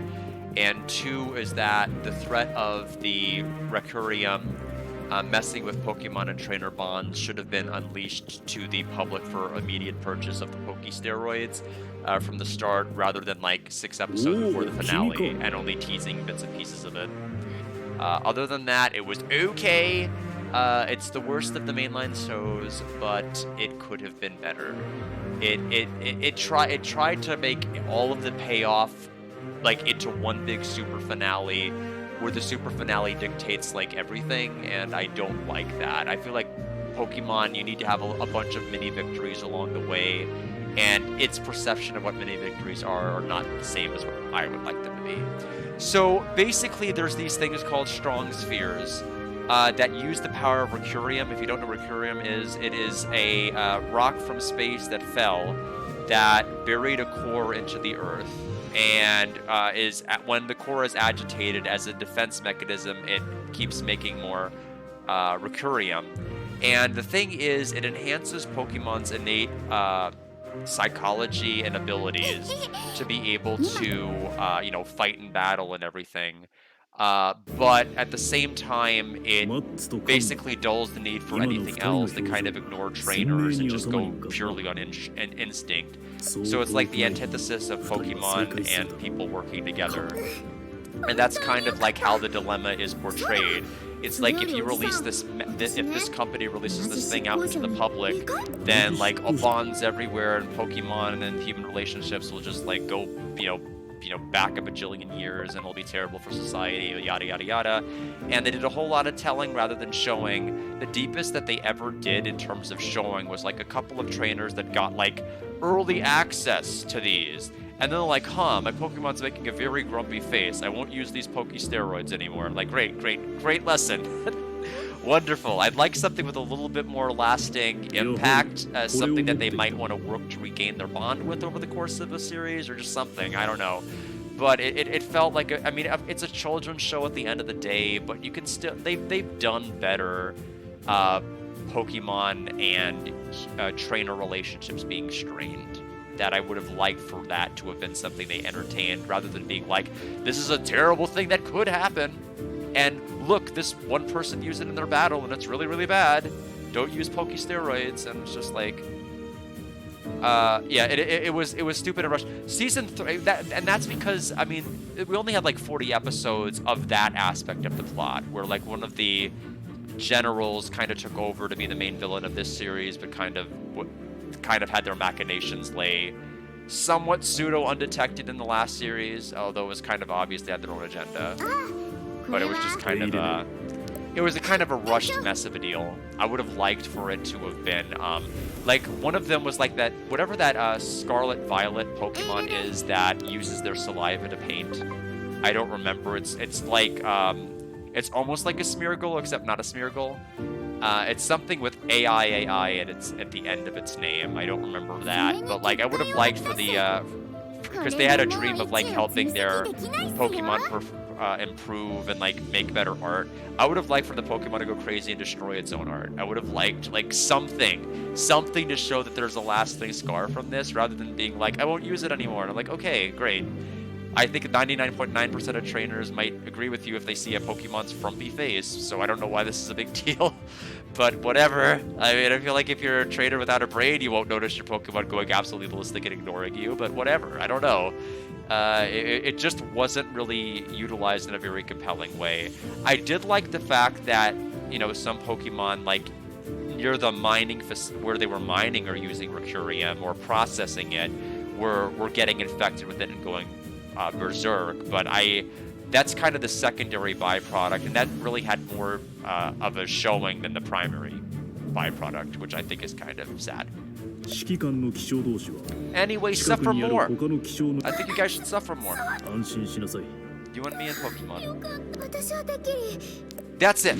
Yeah, Grapholi. Yeah, art versus AI art. I had forgotten the name because the version of the game I had played did not have the Pokemon. Either that or it did, and I just never encountered it. So we gotta go to the abandoned mine. Smash the jail to pieces.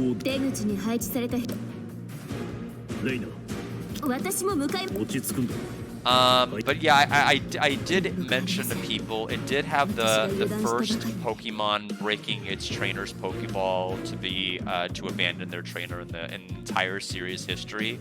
If we don't count Jessie's Grookey, which isn't really her Grookey, the Journeys anime had like a Pokemon gacha mechanic where Team Rocket would have like a giant gacha capsule fall down, and they'd get to use like a random Pokemon out of it. Grookey was in one of them, the same Grookey that Go eventually became the trainer of, and so it broke its own Pokeball at like one of the scenes, and I'm like, it's not the same because she's not really a trainer. And so it's not really its trainer, so it's not the same thing. But like trainers have broken their own Pokeballs to abandon Pokemon all the time. But this is the first time a Pokemon did it to a trainer that I've seen on screen. So there's that. And that was the only bond casualty. That's the part that sucks. Out of all of the threat of the Recurium and bringing down the civilization of, you know, Pokemon and humanity and everything else, only one bond suffered, and it was the main villains. Everybody, even the one trainer that's like, when their Pokemon ran off because of it, it's like, I'll just get a new one and a better one. We see in the final episode of Season 3 that they went out in the forest and found that Pokemon, and they mended the relationship. So yeah, just one casualty. Only one. Yeah. Well, it's more like normally they'll just throw it down. They'll either crush it beneath their feet or they'll like throw it to smash it, like what Jessie did with Dustox. Whenever Jessie released Dustox in the wild, she like threw her Pokeball to the ground and then smashed it and said, now you have no place to return back to. Basically because Dustox found like another person she was interested, you know, kind of like as a mate or something else, and Jessie just didn't want to hold the Pokemon to a life of getting thunderbolted and blasting off, which is understandable. So, but it was like one of probably the most memorable Pokeball destructions I have of the show. It was back in Advanced.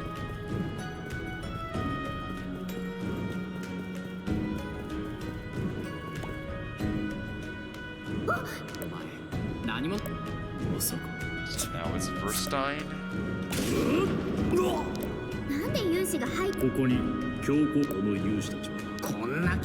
But yeah, it's just to show that if it did a lot more of trying to not save a lot of their concepts for the last minute to like build suspense and intrigue, I think it'd work a lot better. But if you're in it for like, I want to see all of these characters from the game, I want to see all of them in their habitat, I want to see how all of them make cameos and everything else, you'll probably like Horizons for that, because like you'll see all of the Elite Four, also all of the Elite Four from like multiple different areas, not just like the main Scarlet Violet Elite Four, but like Elite Four from like other locations. Not to mention a battle against the champion, and the battle against the gym leaders, and like a lot of different things.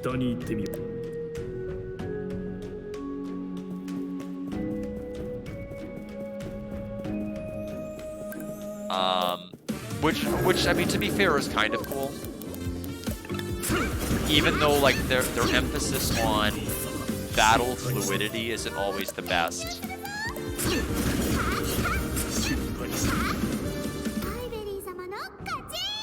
But boy, can they churn out very, very good ending themes.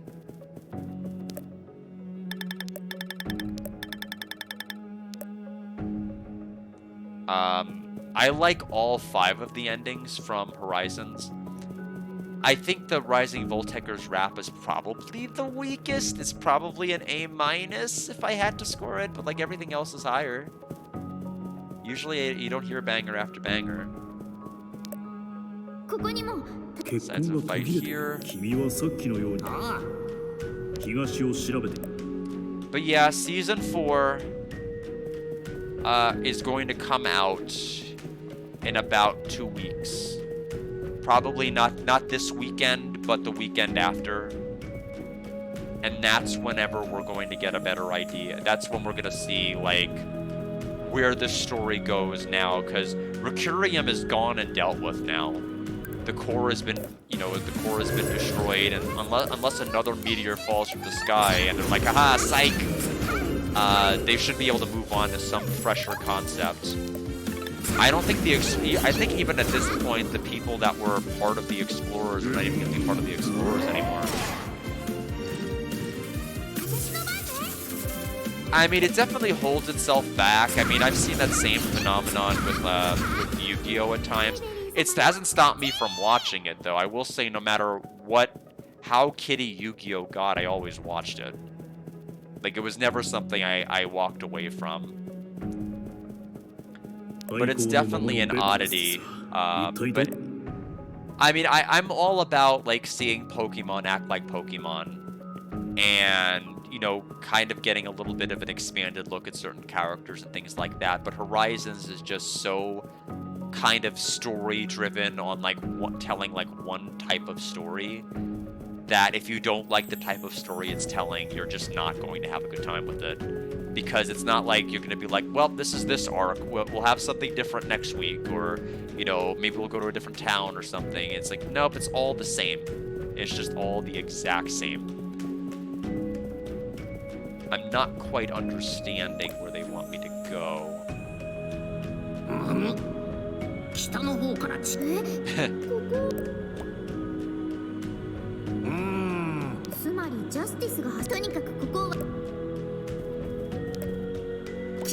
Okay, so we just needed to examine the broken bridge.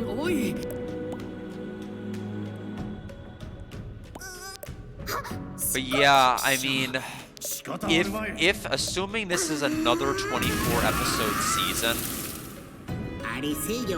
or like 21 to something episode season, we might have this end at episode 160 of Pokemon Horizons, which as I said earlier would make it the second longest Pokemon series ever.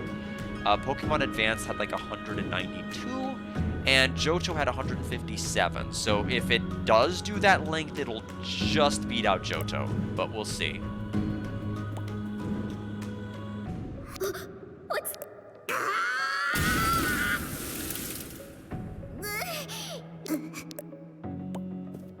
And I'll be clear, it'll just beat out Johto in terms of episode count, not in terms of quality. さあ。だよね。残念すけど。だよね。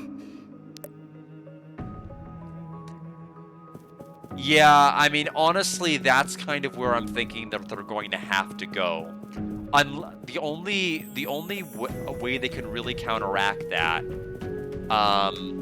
and they can easily do it since they have an airship. It's like basically an airship anime show. Is if they go to that region or that area. Rather than having a brand new cast, they use the existing one. But I have no idea at this point, you know, what they are going to commit to, what they're not. I know very, very little about Wind and Waves. I just know that, I'm not getting a Switch 2 just to play Pokemon. I'll watch a playthrough. I'll do other things of that particular nature. You know, I'll watch the content. That way I have an idea of what the anime might cover. Because, to be honest, it's so backwards. You know, people, you know, would... I play the games to get into the anime rather than being like the other way around. I get into the anime because I like the games. My thought process is backwards to a lot of people. My goodness, negative 40 agility with it. We're not going to equip that. But yeah, I am curious. It's supposed to come out like, what, 2027? Wind and Waves. So, I mean, looking at it from that perspective, another 20-something episodes is not unrealistic to expect. Because I was thinking, looking at this, and I'm being like, if they end in 160, that would make sense. Spinel's arc is basically over in the anime. There's really nothing left of Gideon or Spinel that's left in Exceed, so it's going to stop being the primary focus. Recurium has been dealt with, and the Rakua site is now being protected.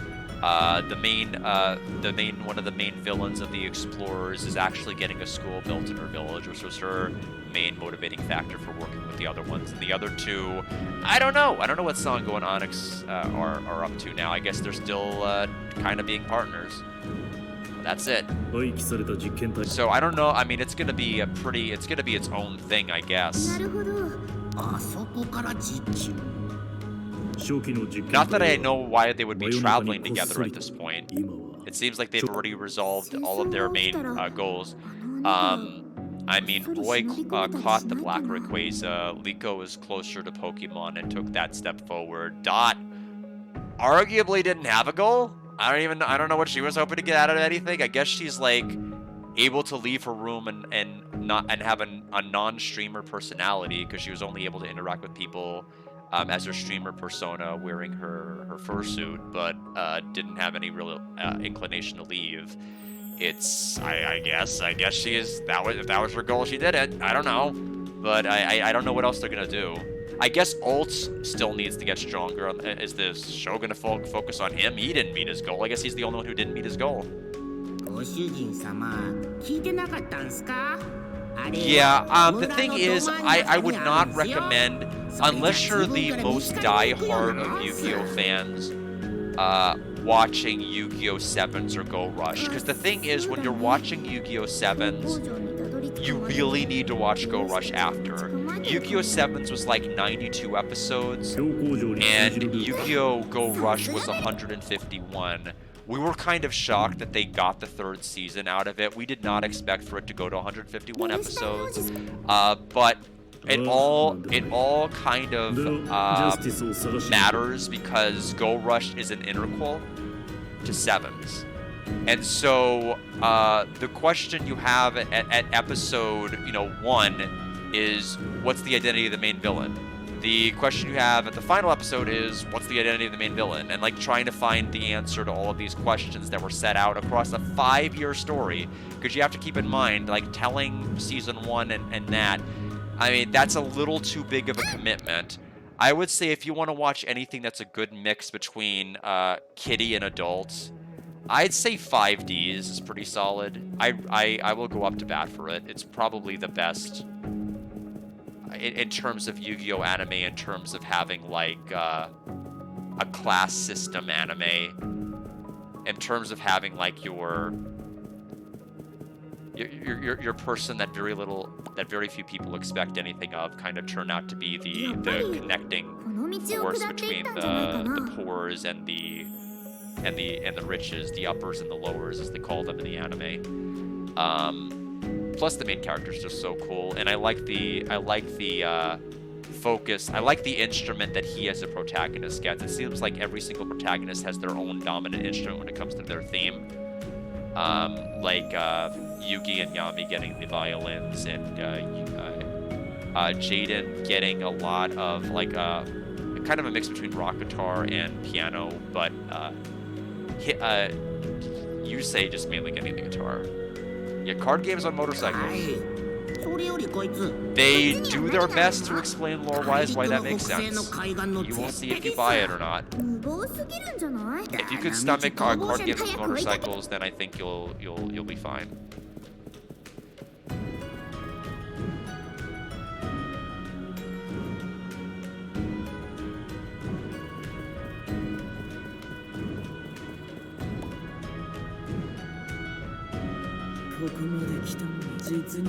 But yeah, ultimately, I think it is a, you know, after having watched all series from start to end, I think Go Rush was a fine way to conclude the Takahashi era. Because Takahashi, you know, while he wasn't alive for the ending of the telling of like Seven's Go Rush story, he definitely laid the groundwork of what he wanted the plot and characters and age ranges to kind of focus on.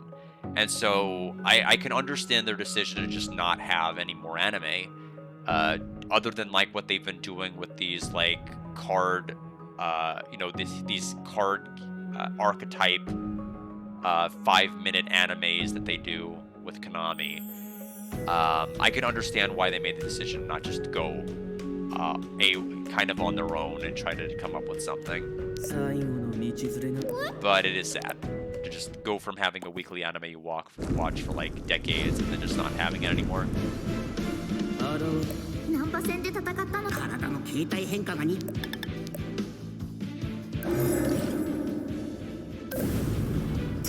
But yeah, so I guess I'm back with Pokemon full time when it starts to air about like 1.5 weeks.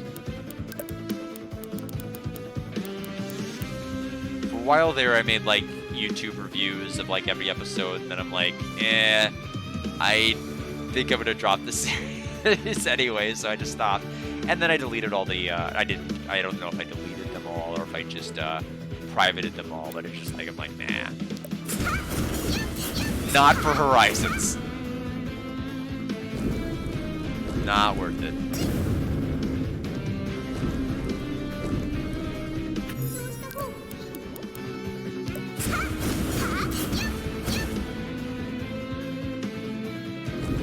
Oh, he's a fast boy.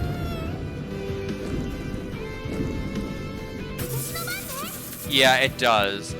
Now what I'm worried about is I think one of the Konami like bank statements that were sent out to people for stocks like last year for like speculative purchases, etc., talked about a Yu-Gi-Oh reboot, and then like there's been no news.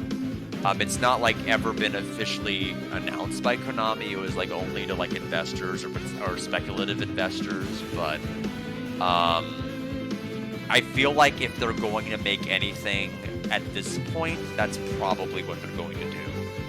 And I just don't think it would be, you just can't really reboot it in an effective way without getting, you'd have to make it modern at this point. You'd need to have so many turns where things just swing back and forth, and you know, old school Yu-Gi-Oh is not like that. They'd have to like completely gut it. But again, like I said, I've heard nothing. about that more recently in time, about whether they're actually going to do anything. Nobody has.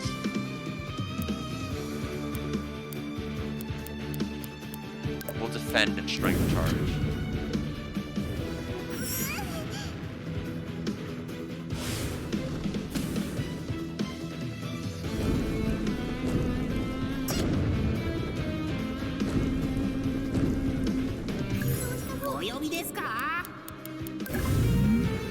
Yeah, I'm only, my heal efficacy goes down considerably, which is unfortunate.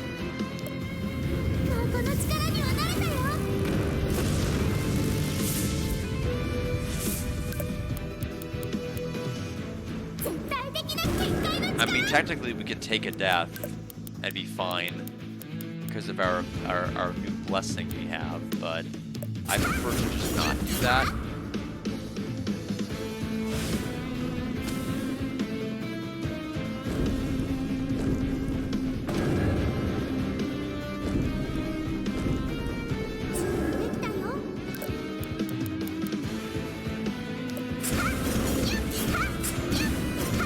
Alright, this should end the fight.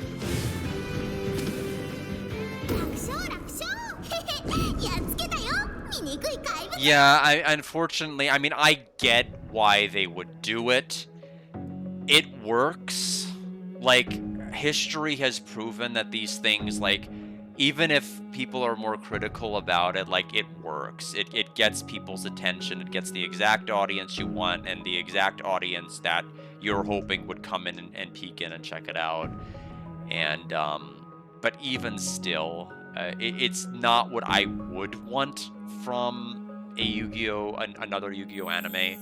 Especially after, you know, what we got in the Sevens and Go Rush era. I don't know. It'd be so difficult.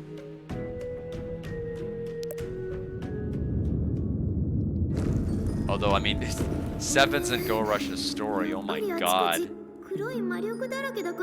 Like, taking the idea that anybody can be a villain and literally just running with it.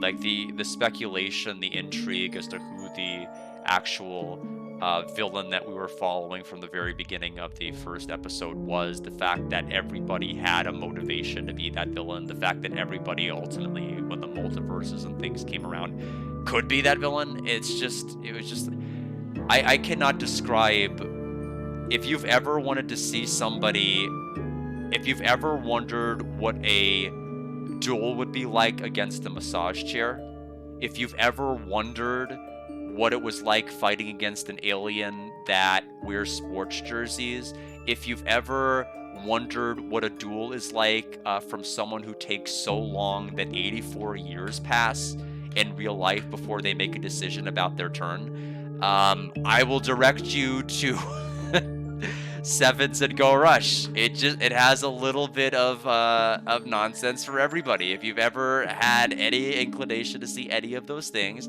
there you go. There's your show. None of what I've said is a lie, by the way.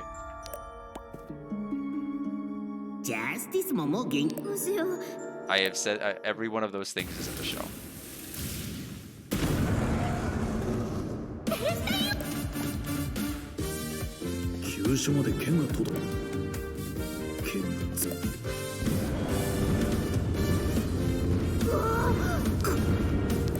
Just punching it with his bare fist, I approve of it. I like the way he was just flailing because it makes it seem like he's jamming out to this theme.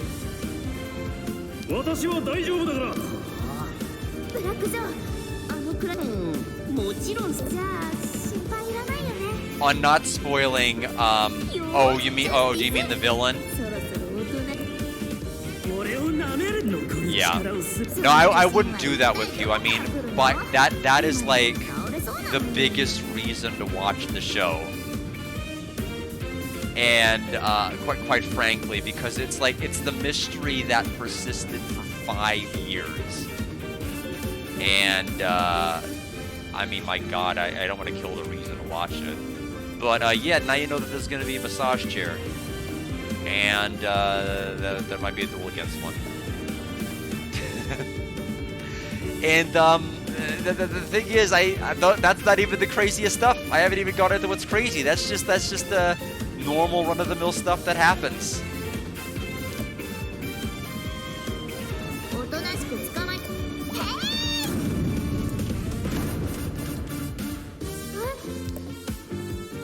But it's just like the thing with the rush duel mechanics is basically like you have infinite normal summons a turn. You can summon as many times as is humanly possible. You have 3 monster zones. Each turn you draw until you have 5 in your opening hand. If you have 5 in your hand already, you draw a 6th card, and that's how that would work. And ultimately, it's just you have 3 spell and trap card zones. You have to set cards before you enter your battle phase. There's no main phase 2. It's very, it's very fast, and the fact that you can draw until you have 5 cards basically means that like every turn is like an important turn.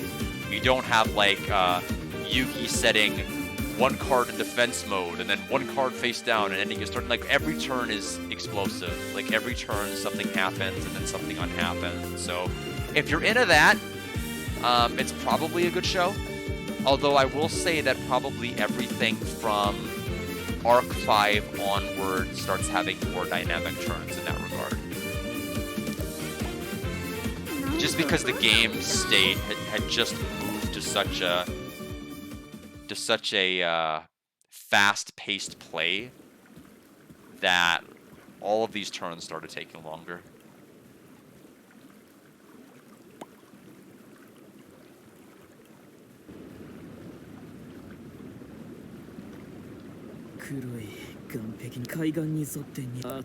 But I will say this about Go Rush. I mean, love it or hate it, the final episode feels like the final episode. With what it does.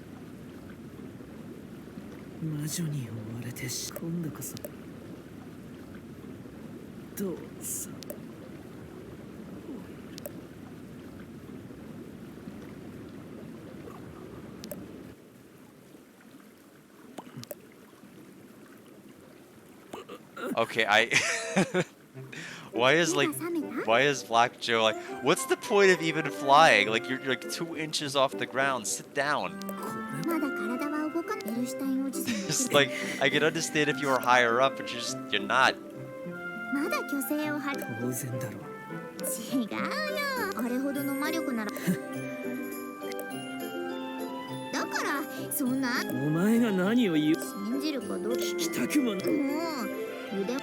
Alright, well, he wasn't fully corrupted by the evil.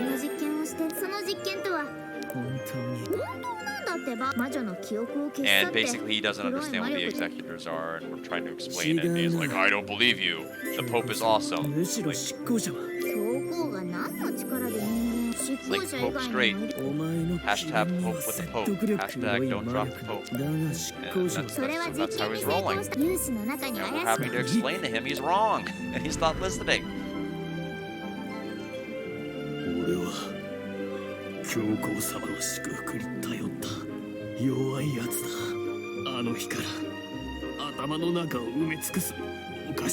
Don't we technically still have like Jade's like diary entries? Can't we just show him the diary entries showing like all of his descent into all of this other stuff?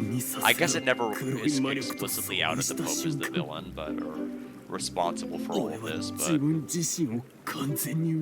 have made sense.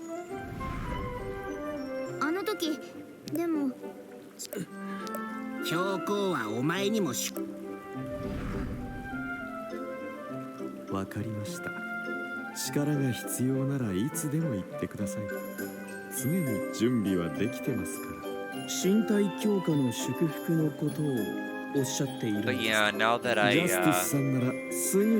but yeah, I'm glad I have at least one show I can watch every week, at least starting next weekend. I don't know if they see. Here's the thing. This is what's tough about finishing. Dropping Pokemon Horizons, like 3 episodes into Season 3, and then coming back up is like, I don't know what the actual airtime is in Japan anymore. I'll have to look that up.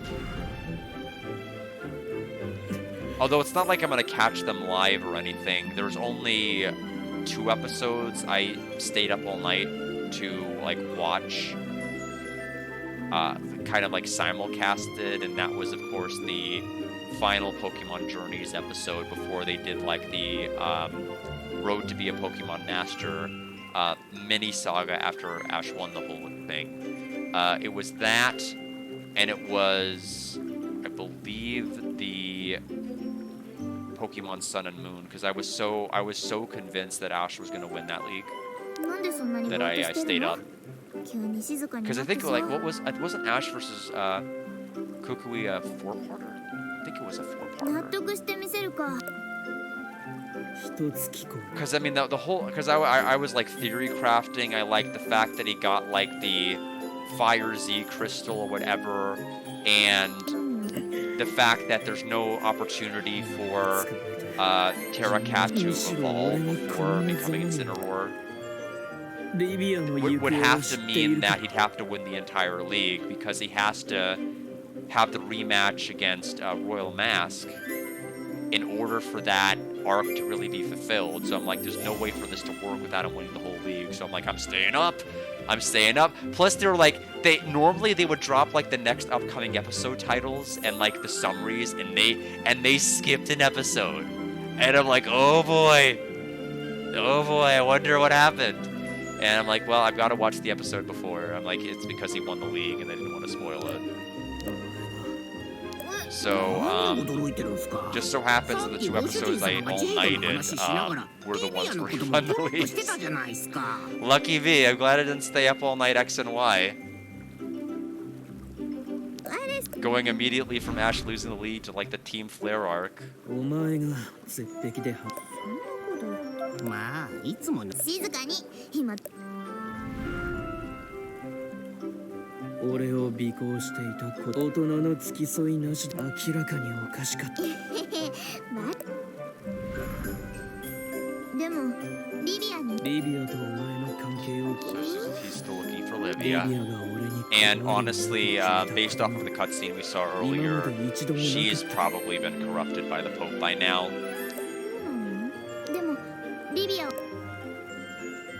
So we're inevitably gonna fight her again. Or what's left of her.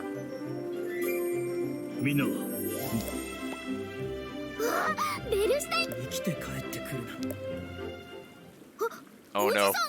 Something's wrong with his face. Leftover dark magic.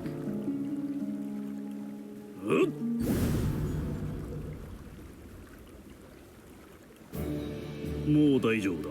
どうなったの? Oh, okay. I thought they were going to reveal that he was the mole, but fine. 教皇が作った最初の実験体だ。 Yeah, I was wondering about that release schedule, McKenzel. I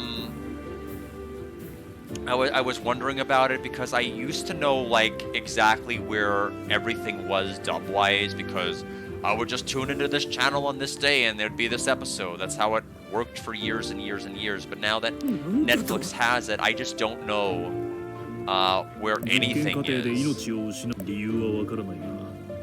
Okay, so he was abandoned, now he can control dark magic.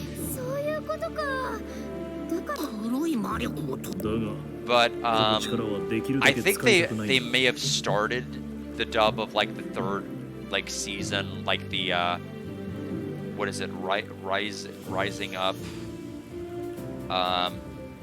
Was it Mega Evolution? No, I think it was Rayquaza Rising. No, Mega Voltage. Mega Voltage, I think, is would have to be what they'd be airing now, right? Because that started episode 90. Damn, did I really watch?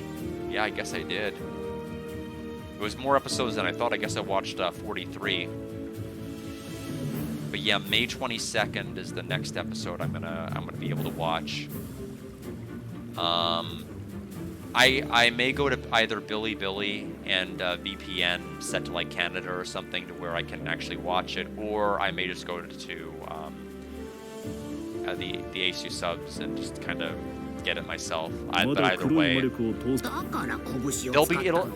knowing it'll be subbed pretty quickly. current Pokemon has no problems being subbed. Older Pokemon like Advanced is miserable. Nobody cares about it. そうだ。剣を媒介にして魔力を引き出すと、黒い魔力がより Oh, so it's not that far back. 発現されるんだ。 It's really not that 危険な far. ことは避けた方がいいからな。I am curious. I mean, I do need to compare the dub scene to the sub scene for like the Pokemon. Because I don't know what the dub does anymore with music in terms of like background music. Because I know like Advanced Generation and some of the other ones, like they kept the Japanese music. But I don't know if that's still the same trend. Like certainly like openings and endings they change. But とにかく、ジャスティスは私 we'll が運 ultimately ぶか have ら to see. 君は Because I want to see the 赤ひげが物を Pokemon 食ってき Freaking た。 Its Ball cutscene 準備 and see how Matthew Mercer 雪 does 原に with 行ける Snow. かすぐに取りに行くね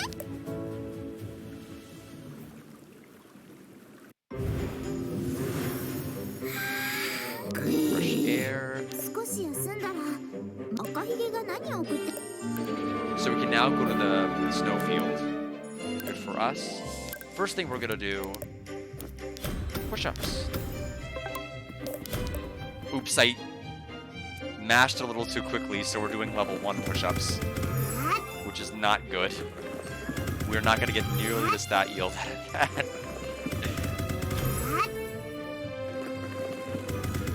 It's whatever. I don't understand why UK would be at 34. That's so strange, though, to even think about.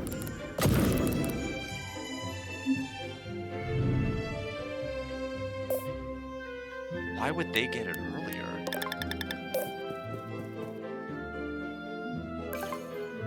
Yeah, it's crazy how much faster it is when I'm not yapping my head off about all the dialogue about pie.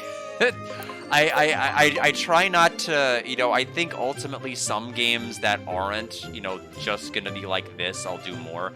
But it is kind of ironically funny that the stream I decided to do this with, more serious stuff has happened. Arguably more serious stuff that should have been read has happened that I just have not been reading.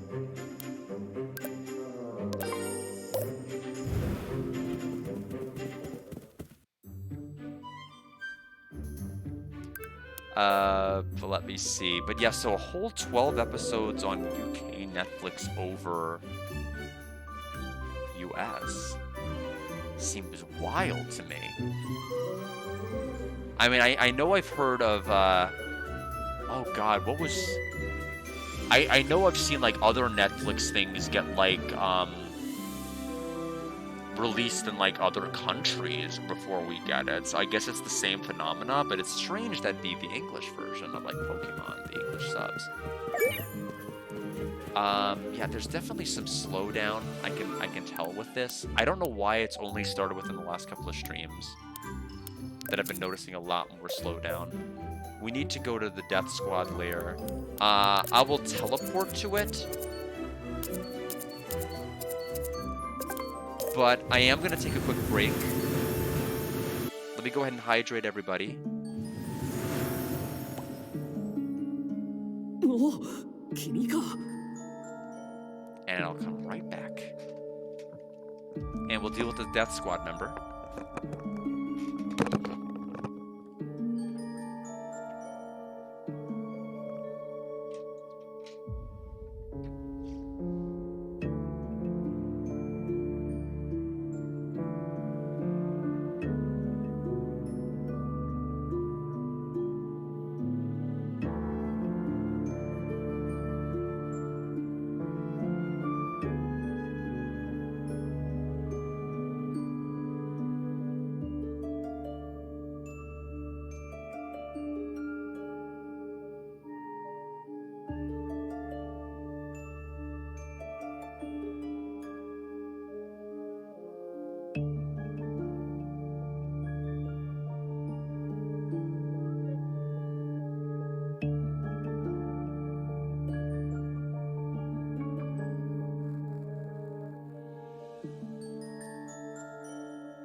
hello, Hikaru. Welcome.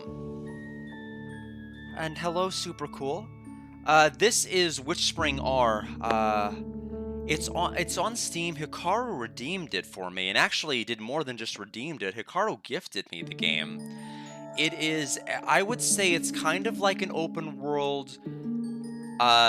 It's a mix between like magic combat and physical combat. You're supposed to use magic and essences to help bolster your physical strength, but I have like a pure strength build. Whether I should or shouldn't have it, I just hit everything with my stick and they fall over and die. Yeah, it's, I mean, hey, Steam says it's open world. You want to fight with Steam about it? I mean, I'm just reading what the description of it says. I don't agree either. I don't agree that it's open world, but it's there's some areas you can walk around in. There's some Xenoblade pickups. There's some crafting. There's weapons. There's smithing. There's magic. There's witches. There's all sorts of mystical things. And there's the Pope. You gotta stop the Pope. Yeah, I can show the battle system.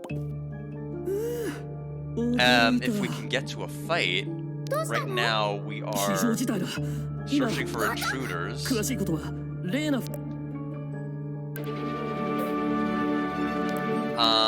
But basically, I don't know if you're gonna get the most information out of combat. I can kind of get into a quick fight and just and kind of tell you how it works. We'll go to.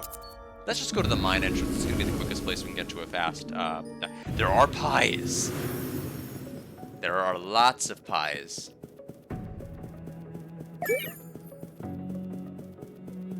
But basically, the way that the combat works is you have the turn order. It is a bit cut off at the bottom, but I'm the rightmost. The turn order's from bottom right to bottom left, so as you go through the turn bar, you'll be able to see who goes next. You have physical attacks, magical attacks. Certain weapons might have splash damage associated with them. Certain spells do. You can craft your own spells. Or you have different skills, some of which are balanced to only activate after certain turns of combat happen. And you're able to strengthen your characters by doing training or farming stat-up items or crafting stat-up items. So you can basically make your character as ungodly strong as you want. Yeah, the combat system is fine. The big problem I have with it is the fact that the combat system, you only have level 5 as your max level. And then the problem, once you hit level 5, you don't gain any more EXP. And so if you're a person who likes to go out and do everything, and like go engage with side content, you're kind of punished for that, because the consequence of doing so is that now it's no longer worth it to do anything. Maybe I can go out and craft more and make some additional stuff, but I got max level at chapter 4 of like 9, and I'm on chapter 5 right now. So what's my incentive to go into a cave and fight a super hard enemy? Maybe a crafting material for something I could make later in the game? Maybe.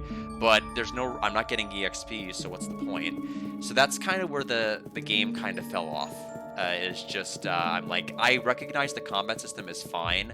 I can see how like being able to farm stats has been made so streamlined, it's interesting. But for me, I like kind of having incentives to keep going and engaging with the content the whole way through. And when you engage with the content and then you feel like there's nothing further to do, I'm like,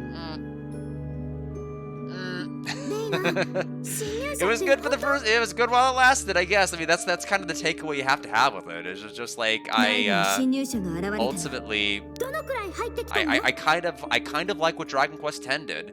When I played the offline version, it's no matter how much side content you did, you were still not punished for doing it because the main game was super challenging as long as you played it on hard mode. どうせまた Yeah, I don't think this game is really necessarily falling on nostalgia and cheapness necessarily. It is definitely indie, but there's not necessarily there's not really any sort of nostalgia. I will confess I had the wrong idea about it when I saw this is the main character, this person you're seeing over here, and this is just a different model. She's grown up and more in appearance now than she did earlier in the game, because I was thinking this was going to be like some sort of like a I don't know, like some sort of an H game, like that was going to be like some sort of a visual novel with witches and things like that. But the combat system's decent. I mean, the combat system's decent. I just wanted more content to be able to justify it, and the content's gone. Like, I hit max level. What's the point? And it's like she's just going to talk about pie every 25% of her sentences. So I'll engage with the fights now and for the main story, and that's kind of where I'm at with it. It's gonna probably be like a 7. I'd say it's a 7 out of 10 game. It's not anything I would go, like to the mountaintops and loudly praise, but the combat's fun. It's the crafting and training and everything else. It's easy to customize your characters. I got into the customization pretty early, but then I hit my stride. I hit max level and everything. It's just like there's no point in engaging with it anymore. Oh, I see what you're saying. Yeah, that makes sense. I will say I don't play a whole lot of Steam games just because my computer really seems to have a problem with it. At least OBS does. Like, OBS will crash pretty heavily with a lot of what I do. Like, even now, like, it's slowing down considerably, and this is an i9. This is an i9 computer. It should not be doing what it's doing right now. But, I mean, it's still running for the most part. What kind of games are you into Super Cool?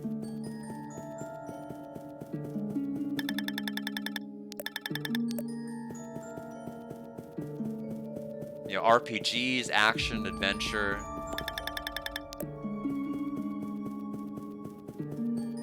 You're gonna be boring and say, "Oh no, believe me, I have played boring on this channel before." Have you heard of a wonderful game called Wyvern Tales on the Atari Lynx? Let me tell you, you will be questioning your life choices.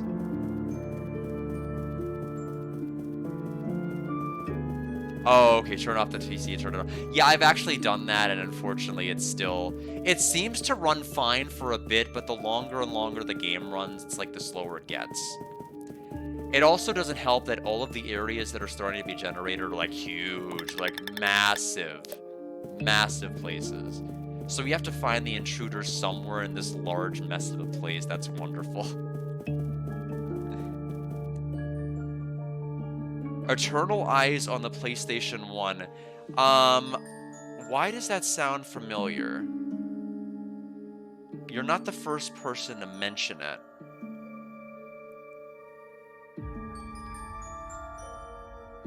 Is it a, okay, it is.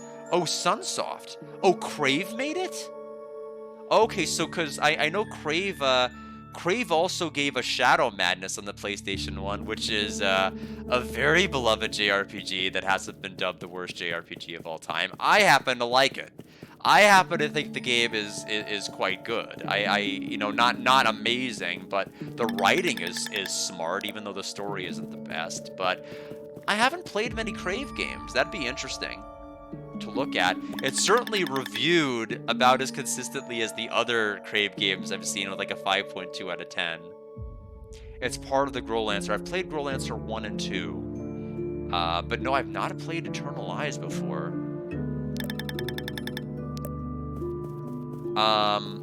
What I am... At first I was thinking in my head Beyond the Beyond, but that's not even close. I still have to play Beyond the Beyond.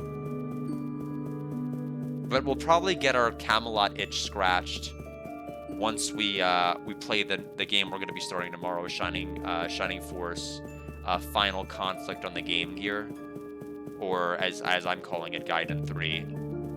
you missed it, but I tried to get my Saturn to work to play Shining Force 3, but considering it is a 3-part game, and I'm having trouble saving the data, and the data is just so huge, and the Saturn storage is so limited, I've had to put that off, and so I'm like, I still want to play a Shining Force game, though.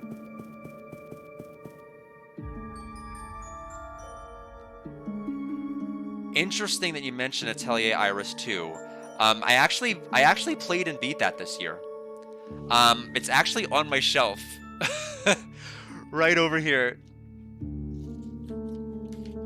And I ended up beating it not that long ago, just earlier in the year.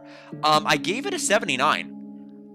Or did I give it a 79 or an 80? I actually might have given it the 80. What I basically ended up concluding about Atelier Iris 2, and it's the only Iris game I've played, is that I wish Visay did something other than staying home and cooking. You know, real progressive story there. But at the end, she joined everybody. But it felt like every time she showed up, I knew I was in for crafting a bunch of nonsense and just not being able to progress the story, and it drove me crazy. It drove me nuts, because half the time I didn't have the stuff I needed, and it just broke the flow of the game so heavily. I did not like the crafting or respect it by the end of it, but you needed to do it. You absolutely had to craft, or the final bosses were going to eat you up. They were going to absolutely devour you and spit you out. So it was something where I'm like, I still have to learn it, and I wish I enjoyed the crafting more. And since the other games had crafting, I'm like, but other than that, like the combat and everything else was so quick. I just wish it was like Grandia, and you had like more, if you had bosses with like appendages and things like that. That way you'd be able to mitigate that Grandia bar a lot better. Oh, Shining Force Exa. I think they're working on like a translation of the Shining Force DS game, right? Is it Tears or something? I've only played 3 Shining Force games total, which would have been, we finally found the story trigger, my goodness, which would have been Shining Force 2, Shining Force 1, and Shining Force Sword of Haya on the Game Gear. Sword of Haya was my first game, then I played 2, then I played 1, like totally not playing in the right order, but whatever. I loved Sword of Haya, it was my favorite. I gave it a 90 out of 100 game, just like the perfect balance between doing things inside town as far as like customizing and building your characters, and doing things in terms of the maps, the perfect length, the perfect portability. It was just so wonderful. But I have a lot to still tap into. It has been about like 7.5, almost 8 months since I played a Shining Force game.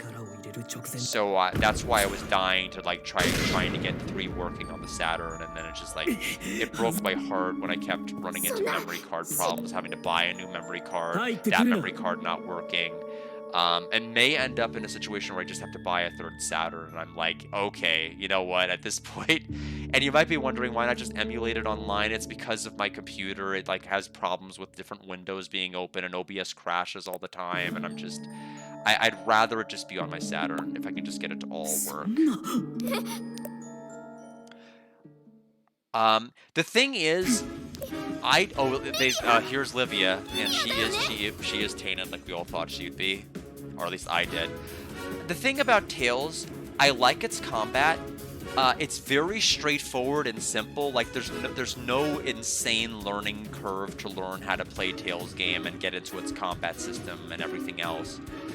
The problem I don't like is I'm satiated story-wise about like 1/3 of the way through, and it's about 66% entirely too long. I wish they'd trim the remainder of it off.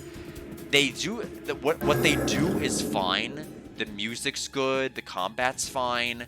The story is good. It's just way too long. Way too long. I've tried doing Tales of Vesperia on the Switch, and while it's good and I like the characters, it's just non-stop talking, non-stop everything.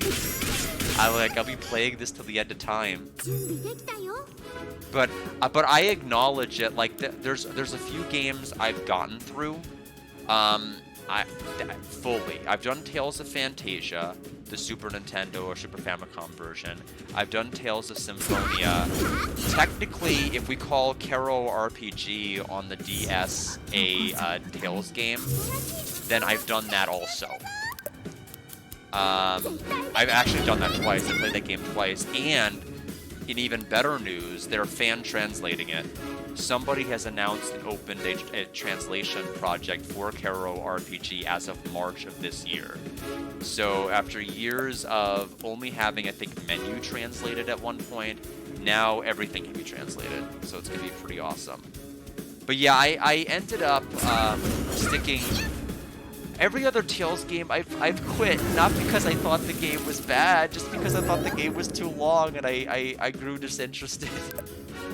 I'm not at the end of the day gonna say like Tales sucks. It doesn't suck. It's just there's too many streams or too many sessions of playing the game that I leave it feeling like I don't think I got anything out of session 12 playing this that I didn't get out of session 11, and it's just going on and on.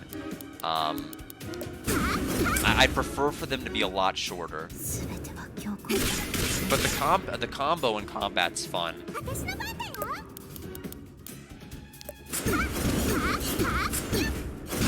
Justice just standing there, just doing nothing. Livia! しっかりしろ!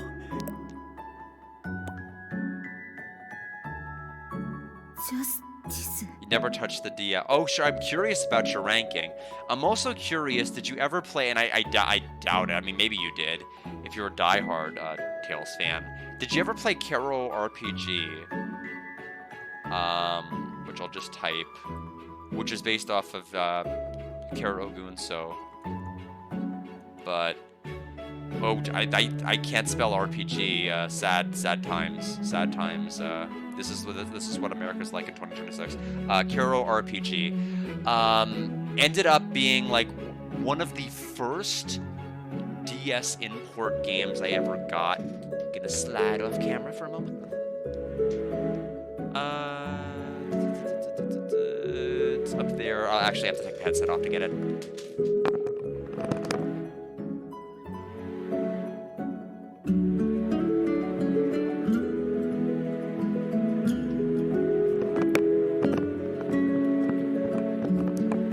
But yeah, Kero Gunso RPG. It's 100% Tales combat. It's 100% DS Tales combat. Combos, grading.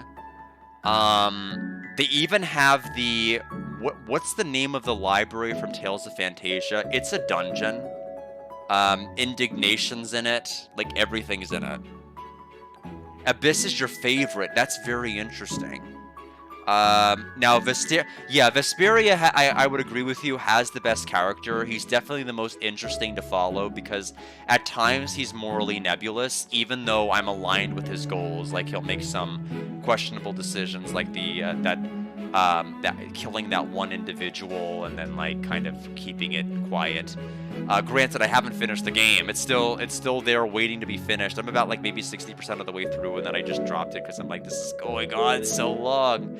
I don't want to necessarily come across as me like I have a terrible attention span, but I work like 60 hours a week. I can't come from. I'm not the same person who came home from school, beat 39,000 games, and then looked at the clock and it was 7 o'clock, and then I could like do homework and stuff. Like time like completely flies by. I can blink and 3 hours have passed, and I haven't done anything. So I have to be very, very selective about how I spend my time. I never used to be that selfish until I had a 60-hour-a-week work week, and then I'm like, I just can't do Tales anymore, and it makes me sad. It's just like, I'm sure I would have ate that game up. I would have eaten them all up when I was younger, but now that I'm an older, bitter adult that has limited time. I'm like, I can't do it. Can't do it.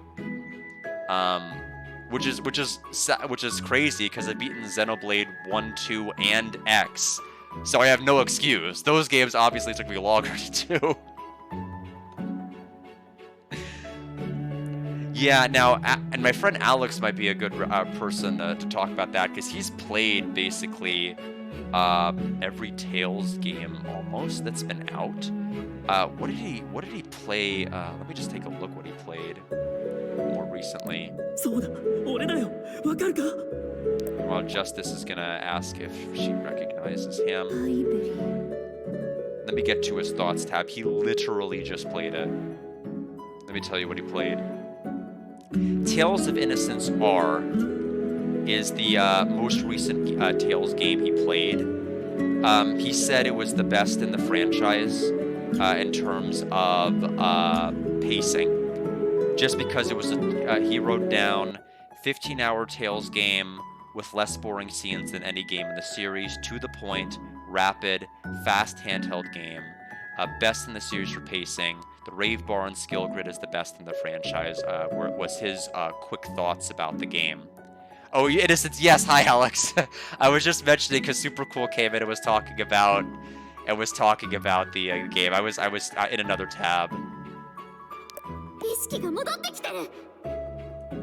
Or you're about to get Final Conflicts. Yeah, so Alex is starting Final Conflict as well tomorrow, so we're both going to be starting it. I don't know if we're going to be starting it around... The point is to try to start it around the same time, or roughly around it.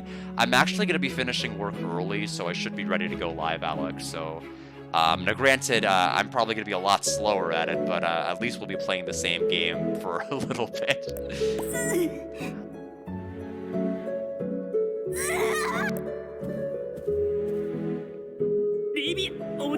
Yeah, that's true, because ultimately I'll start early and we'll probably end up at the same place. It's kind of my mentality. It makes a lot of sense.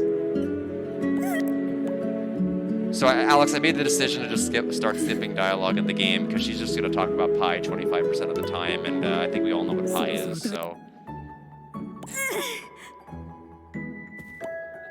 Yeah, I mean, I wish I could do that. There's just no way to do that, because mornings are almost always overwhelmingly either me doing hearings or me having to read cases for hearings, because there's no other time to read it. So, gaming in the morning is oftentimes off the table. You know, I try... Super Cool, the last Wild Arms game I played was 2, and it was just so similar to 1 in so many ways that I just couldn't see it through to the end. I don't think 2 did anything bad. It's just it felt a little too similar to 1. It was basically 1 in almost all of what it did. That's not to say it's bad. It's just that I couldn't finish 2 just for that reason. I liked it though.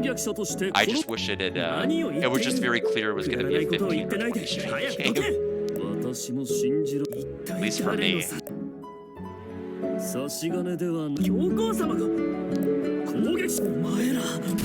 Yes, Sonic Colors. So, funnily enough, Alex, I saw that because I was looking at your I was looking at the score sheet, and so I also incidentally peeked in while I was trying to get the link to your score sheet. I accidentally clicked the wrong link and clicked on your stream, so I saw.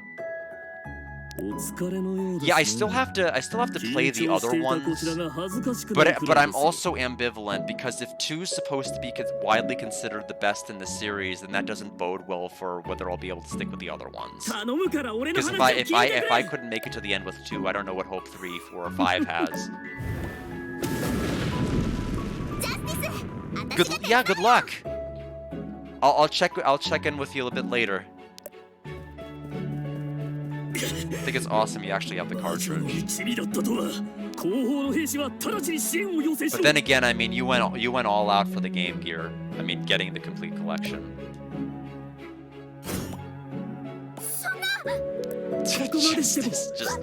just continues to do all of his own nonsense. Justice.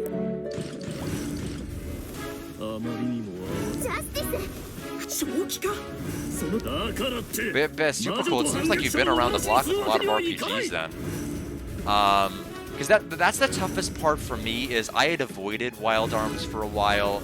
I had avoided Ease for a while. I had avoided like Tales for a while, all because I knew like if I was gonna play one game, I need to play all of the games, or I'd need to feel like I needed to play all of the games, and so plus I never had a good entry point to the series, so I'm like I don't even know where to start. And since I missed the first one, do I dare play the second one? Kind of like the philosophy I had when I missed a couple of Pokemon games, which is just kind of come back to bite me.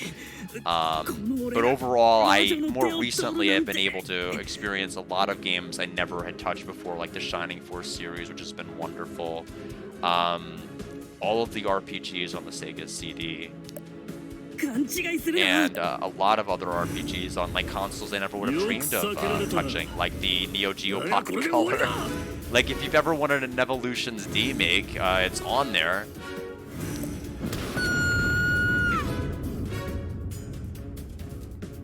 So I did play it, but I also quit.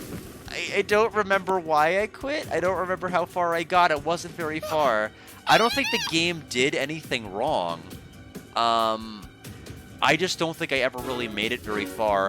I think what happened is I borrowed a friend's copy, and then I realized, okay, this is going to take a lot longer than I have time to actually realistically borrow from this person. So I kind of gave it back to them, like maybe another time. But I never ended up getting my own copy of it. I know it's been re-released. At some point, I'd like to play it. But I might go Alex's direction, because I feel like the thing is, I do want to scratch the Tails itch, but I don't want to feel like I am going to be investing investing 2/3 more time than realistically I'd like to. And it sounds like Tales of, Innocence R is really going to be the best way to do it. It seems like it's going to be the fastest, most mainstream way to get Tails injected directly into your veins. Oh, it's because I hated his long hair. I mean, I don't know. I mean, didn't the protagonist of the Tales of Vesperia have pretty long hair, and wasn't he cool? Didn't I acknowledge and nod along with you when I said he was cool and interesting? So I don't know about that. I don't know if you can support the hair hate here.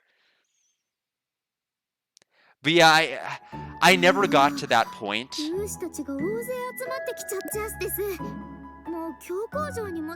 Where I learned that Luke wasn't a good character. I know it felt like Luke was like one of the whiniest characters. I think that was that was pretty obvious and pretty clear from what I did play. He was very, very whiny.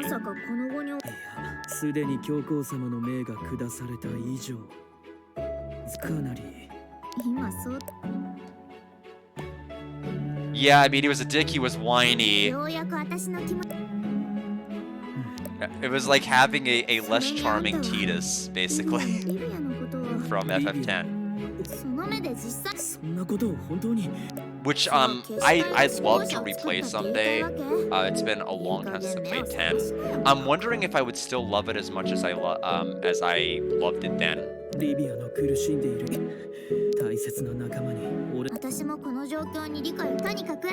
I never played International, I will say that. I never played any of the re-releases or played the International version of 10, so I never fought the Dark Aeons, etc. Oh, you did love them?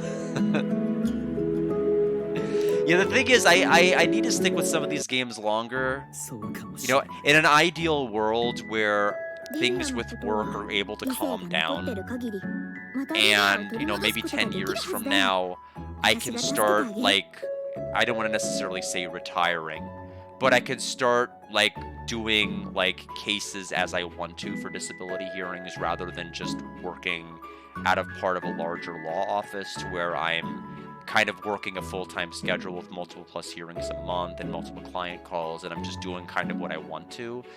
That might be more of a feasible thing to do, but, you know, I mean, I'm 37, about to be 38 right now, so maybe if I'm lucky, maybe if I'm really lucky, 45 might be the year I might be able to slow things down, but I don't know. Right now, I am a ways away from slowing things down. I know I still have a long way to go to be able to kind of comfortably live off of savings and everything else and investments, but I don't. Right now, I don't like it. I don't like being so stuck thinking as an adult that I can't enjoy things that I, otherwise would enjoy as a kid. I feel like that sentence was on life support, but hopefully my sentiments came along.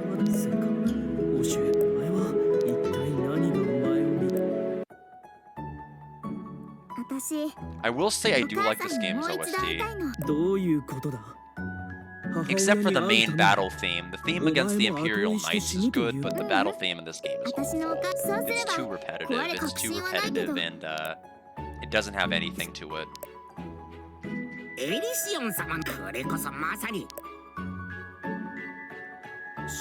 What would you say is your favorite RPG across anything? And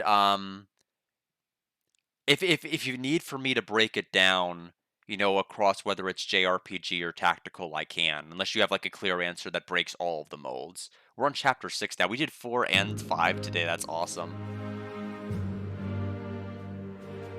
面目ありません。侵入者と弱気にするな。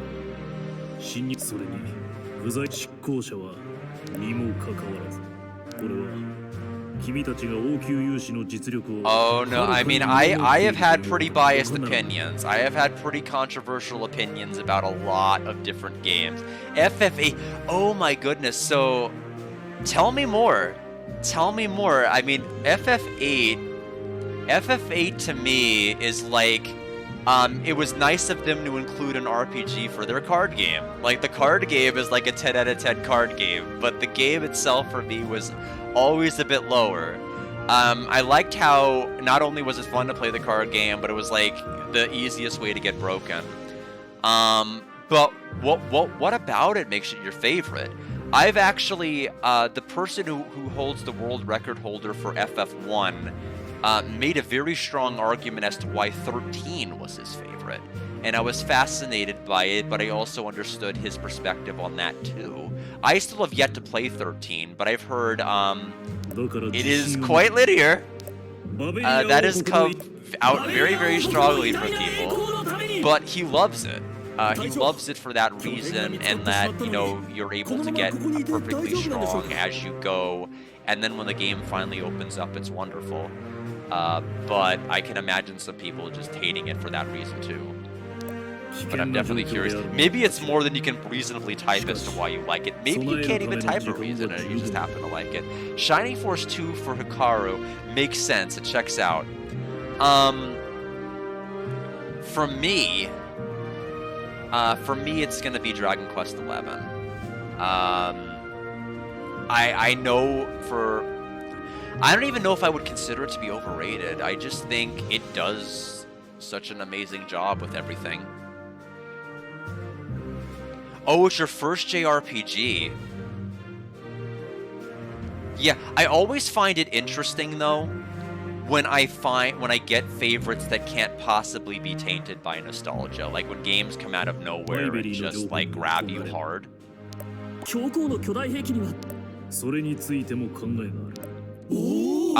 Yeah, so I kind of understand your thought process there. Just definitely the Final Fantasies went in a direction I think very few people asked for with the Square Enix merger.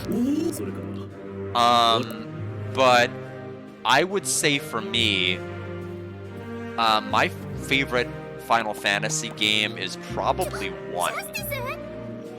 And following that, I would probably say, 4, then 7. I would say 3 and 5 are probably very, very low for me. Just because I don't really like class-changing games that much. Unless there's something really, really interesting about the way that the class changes work. Because in my mind, I think changing classes equals very poorly balanced game.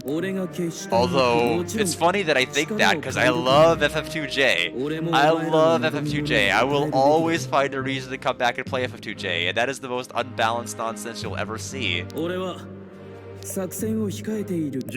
Like, the dungeons are garbage? The picador is strong on that one, but I love FF2J. It is broken to such a beautiful way that I'll always come back and say hi to it.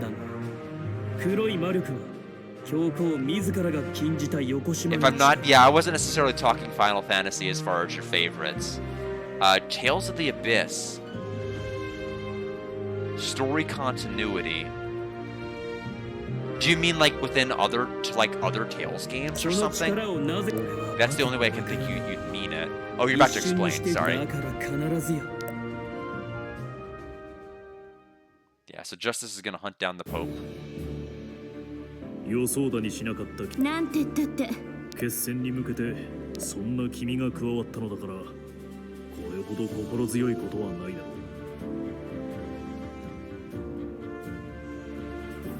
Oh, okay. So what you mean is that it explains.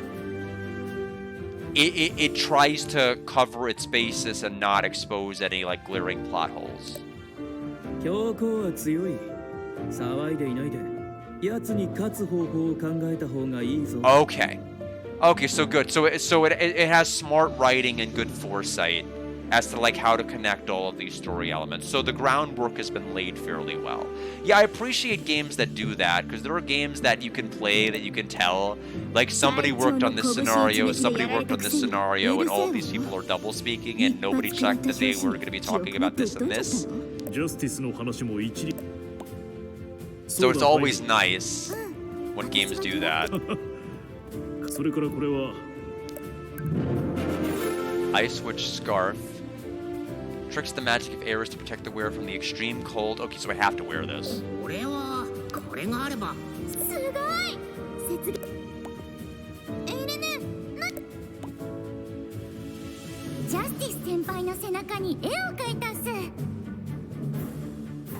In terms of tactical RPGs, Shining Force Sword of Haya is my favorite. Now, keep in mind, I've only played 3 so far, Sword of Haya 2 and 1. It's possible 3 will blow them all out of the water, although I will say this about Shining Force 3. From what little I played before I ran into the saving problem, it has the worst doors I have played since, really since Ancient Roman on the PlayStation 1. Like, you cannot walk through doors. You just stumble against walls, and like eventually, if the camera's turned just right, you'll go there. I am into strategy RPGs for better and for worse. I overthink things a lot. An impossible occurrence for somebody who doesn't seem to think through a lot of what they say very much. But when it comes to like tactics, I do overthink a lot. So I do like tactics games, but it has to be like the right kind. I have to feel like there's good flow with the map, and I can't like spend like 3 hours on a single map. I want to be able to like feel like I'm making some semblance of progress. Spectral Souls. Let me look into that. It's alliterative, and I respect that. I don't know anything else about Spectral Souls. Let me take a look at this.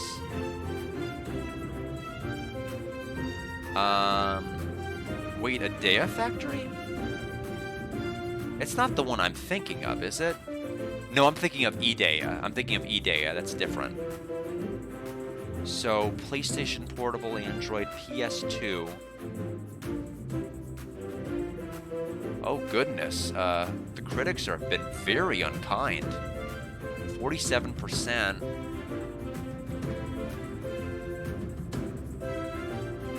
Oh, I think that's because maybe they're. Oh, I think that's because they were looking at the mobile.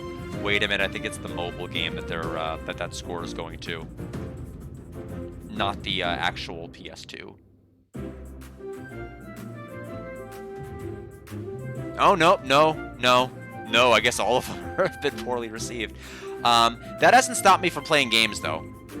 I've been told Ancient Roman's the worst RPG ever made. I've been told Shadow Hearts was like notoriously on the worst JRPGs of all time list, and I disagreed. I played them to completion. They were fine. You don't even have a criticism. That as you should. I think on some level you want to be able to experience these games on your own, rather than just try to digest someone else's opinion. I was just surprised that it was that overwhelmingly negative, because you have to think there are like people that are going to give it 1 out of 10. There are people that are going to be like amazed by it, and for it to like settle in the 4s is like crazy. It makes me wonder, like, what the heck could they have hated? Like, it's a strategy RPG. What could you do to screw it up that...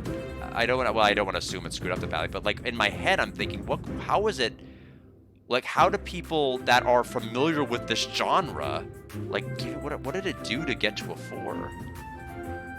Yeah, I know. Mixtape. I've heard about mixtape. I've heard about mixtape. I will not stream it unless somebody redeems it, but I've heard about it. But I agree with you. Sometimes I like to take a look at Metacritic, but it's tough right now because there's no, when it comes to new games, there's just no meaningful measure. Like none of the scores and everything else, you just can't trust any of it until like the game has been out for like a year or something and all the dust is settled. It's so hard to know anything about what any game is actually truthfully going to be, good or bad. But I have loved bad games. People have said are bad games, like Ancient Roman. Really clunky. The music is the stuff of legends. Like it's quite horrid in several spots, if I'm being honest. But the game flows like nothing else. My very first stream, despite being confused about a story trigger in the first opening area, I went to like 5 towns and like 6 dungeons in one stream. Like, I just went from place to place, and I didn't feel like I needed to stop and grind. There were tons of equipment and things. It just, like, the game just kept moving, and I'm like, you know, if we're playing a modern RPG where it's, like, characters yapping for, like, 30 minutes, and then, like, a 1-hour dungeon, like, I'm tired. I want to go to bed. I don't have another 30-minute dungeon in me or another hour-long cutscene. But if you're getting through a dungeon in 10 minutes... and you're like, can I do another dungeon that's going to take another 10 minutes? Sure, I have another 10 minutes in me. And then slowly but surely you keep building that momentum, and you've streamed for 4 hours and you've gone through a billion things. These modern games, I want to nap after like one long cutscene. And I'm like, okay, that's enough. But Guard, you didn't fight a battle. That's enough. So that's over. So now we need to equip that one tool. There we go. But yeah, I mean it's a sad state when you just like there's really hardly any good media source to really judge new games by. I think the solution, of course, is to just not buy new games. But I don't know. Your mileage may vary with that opinion, but I mean there's very little I'm just anxious and just chomping at the bits to buy or play right now. If they release good collections of things like the Cosmic Fantasy collection on the Switch, or things that I'm interested in that just can't be translated machine or otherwise in any other manner, I'll probably show interest in and do it. But short of that, it's tough. So Snowfield entrance we can get to for the Merchant's Road. Yeah. Now I got really panned for this opinion. And I don't know. I know we just met each other today. We're just getting to know each other. But hopefully this opinion does not turn you off. I was very critically against Expedition 33. I think the battling is great. Insofar as it feels like what FF9 should have been doing with its AP system. Because having one character learn something and then every character learning the Picto is the smart way to do it. It was one of the biggest reasons I didn't like playing as new characters in a lot of these games, is because you had to grind up all their equipment from scratch. And it was a miserable endeavor each and every time you wanted to do that. But the story and the world and the navigation, it was all miserable to me, because none of it made me hungry to experience more of the gameplay. Like, the combat was fun, but there just wasn't a very good flow to it. The world was so vapid and empty, maybe purposefully so, and maybe because of the twist you learn later about why it may have been that way, that it just made me not interested in the main characters, their plights, or just anything else. I ended up giving the game a 73 just because of combat alone, but story flow and pacing, I hated that game. I graveyarded it as far as the streaming experience, like right after the prologue. But yeah, またあったね. You'd rather have machine translation than modern translation where the guy-girl puts their, where they force their opinions into the game. I haven't had that. What game have you played where, like, the translators have just, like, done that? I can't think of much. I mean, I know that it's a thing you'll see on, like, anime, but I don't think I've played any games where that's been a thing. Although you may have played a lot more translated games than I have.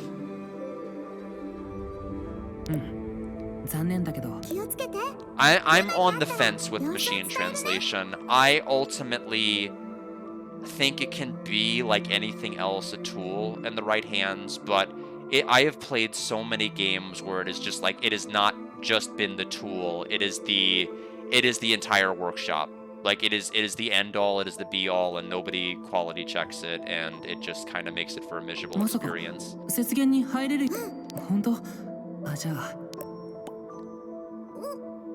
Oh, okay. So it's kind of like what happened, it sounds like what kind of happened to Yuffie in the first translation of Final Fantasy VII, where she was like really rough and abrasive, and when she wasn't that way in the original Japanese.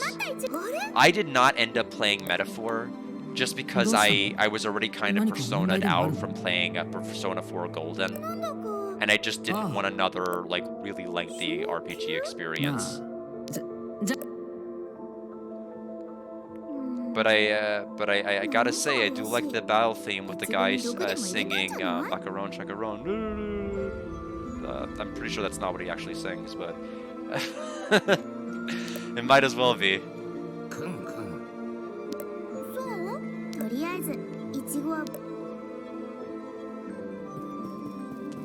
But I do have like a couple of tracks that periodically pop up on like my YouTubes because I listen to certain game soundtracks as I read medical records for disability hearings. So I just kind of have something in the background to listen to. So sometimes Metaphor will just pop up, whether it's because I listen to like some sort of a Falcom soundtrack for like East or something, or some other type of RPG series that led it back to Metaphor being next in their playlist.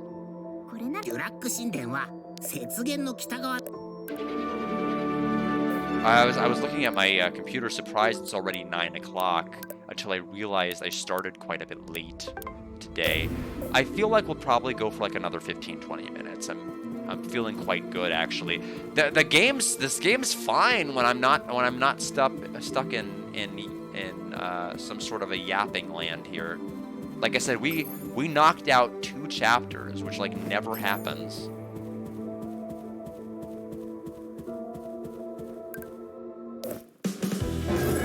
Oh yeah, not a problem at all. You have a good night as well. A good seeing you around, a good talking with you. I'm always interested in hearing people's opinions about their games and what they like to play. I mean, you definitely brought my eyes on a couple of other games that I didn't know of until you spoke with me. But take care, have a good night. I'll probably be getting offline, like I said, in about 10-15 minutes. Getting ready for bed, because I have cases in the morning. I've actually have cases all week. It's an extremely busy week.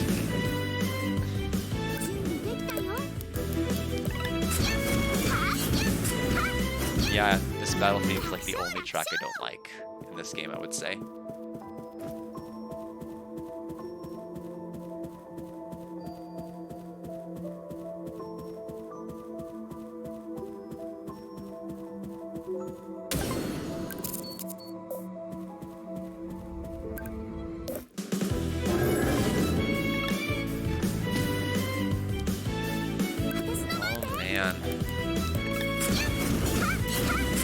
Yeah, I mean, Kenzel's comment about Pokemon waves I think that lends credence that we probably have a 20-something episode season coming up, and then that'll probably conclude the series. I mean, I don't know what else they can realistically do. All of their starter Pokemon have fully evolved. With Dots, what is it? What's the stage before Quaquaval? Or I know it's Welcome-o in Japan. I don't know what the English name is. But in any event, like that evolved like episode 128. Like the finale was just 136. They barely had a fully evolved Pokemon. I mean, I don't know what else they can do with their starters fully evolved. I mean, there's only so much more content you can realistically instill from that. And it's probably enough for just one final, lap of a season.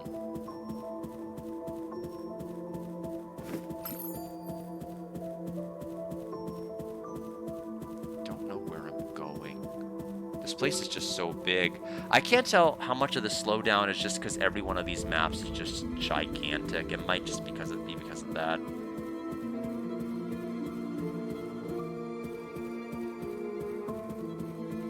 But yeah, with this pacing, we may actually let's see, today is stream 7. We might beat the game stream 10. It's like a whole 4 streams earlier than I thought I was going to at the rate I was doing it, so that's pretty good.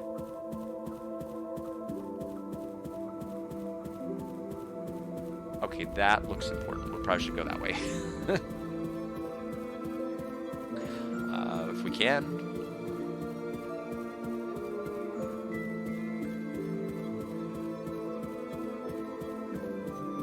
But Luffy, Legend Returns will definitely be interesting, because it's not often I play a game and then after I play the game say I have now played the last game in the series, but that's the last one in the series. Once I play that, since I've already done Wounds of Lore, I will be done with Lufia.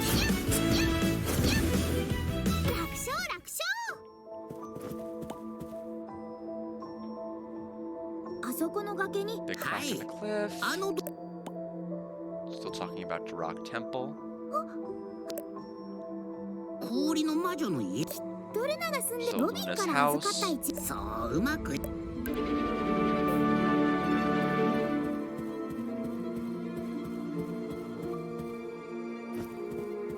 We'll stop there, and then, like I said, we're gonna wind the stream down.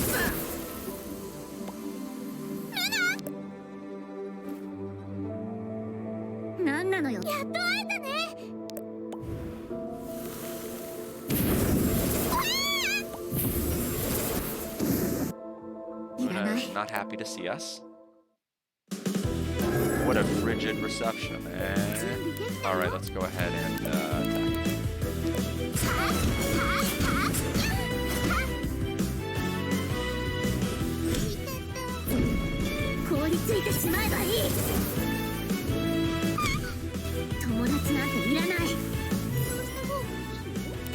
We will probably have to use Absolute Defense.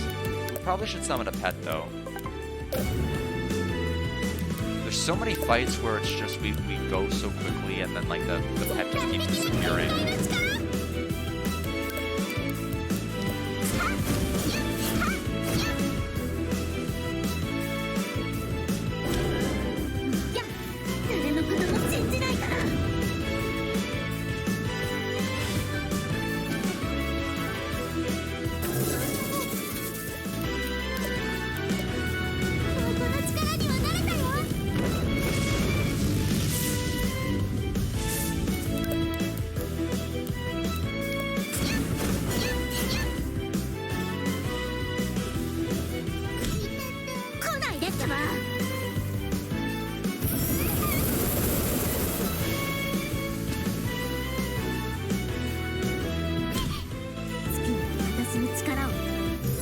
She's about to...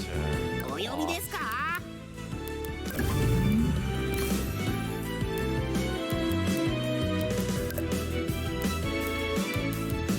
do have an auto revive, but I should probably still play it safe.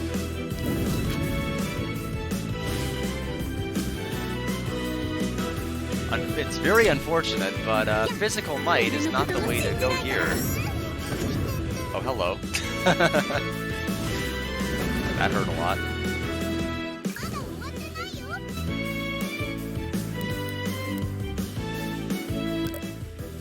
We probably will not be able to survive the next iteration of that move she does.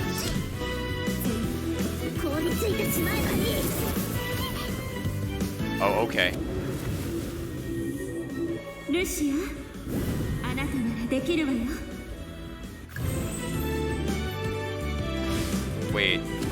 Wait a minute. Shockstorm, I'm doing all right. Made a lot of progress in the stream today. We went from Chapter 4 to Chapter 6, which is the first time that we really had that kind of a jump in completing multiple chapters before. But it's mainly because I haven't been reading the text of the game. Just well, I've been reading it to myself, just haven't been reading it out loud because it's just like a lot of it's just talking about Pi. I understand why I revived with full health, but I don't understand why her health is back at full. Why does she have full health? It's like I did nothing to her.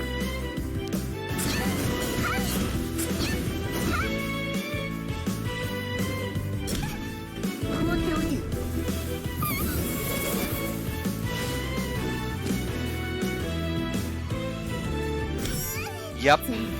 How was work, by the way? I think this is gonna be a game over. I can't tank that. There's no way on earth I can tank that.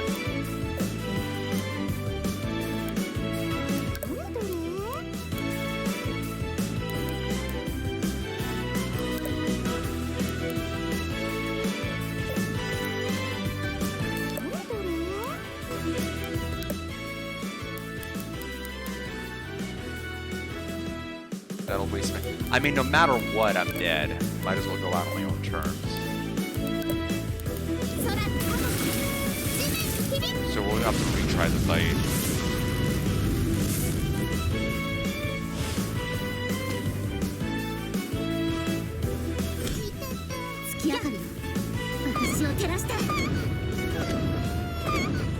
Yeah, because the thing is, she was gonna use an extra attack. The way that super moves work is they just either get an extra attack added to them or they increase in damage or both the longer the fight goes on. So, no matter what your defense is, you will eventually lose if the fight goes on forever. So she started with 33,600. Why did she get back to full health and the fight reset in that regard? When I had died, that I don't fully claim to understand. Let's first things first. We'll summon.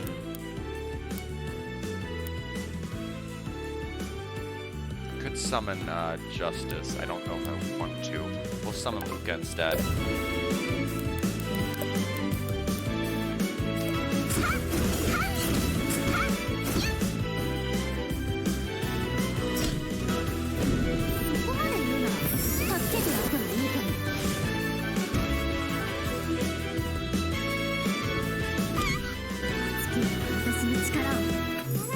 Oh, why did she gain... Oh, did she just gain 6,000 something every turn because of the shield?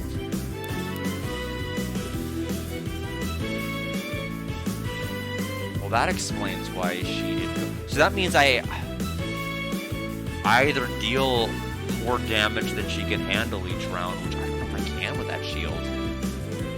I basically have to have like an all or nothing super move go off to really have a shot here. Which is unfortunate because I don't know if it's a damage. How it works.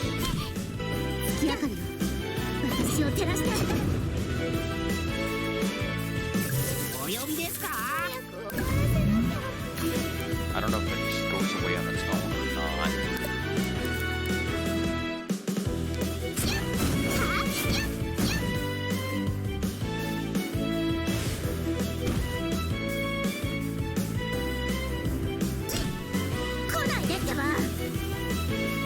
Yeah, she's at full health again.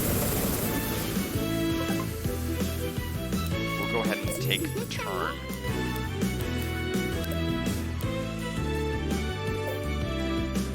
So I think if I'm understanding this, it's not like it's a move where she's gonna, you know, take a proportionate amount of the damage she sustained and then inflict it back to me. It does look like she'll drop the shield whenever she's gonna do that super move in a moment, which is kind of irritating. Because I have this past turn, I can't do anything with it. I could try to stun her. I feel like this is the best choice. Okay, so she needs one other to be fully stunned.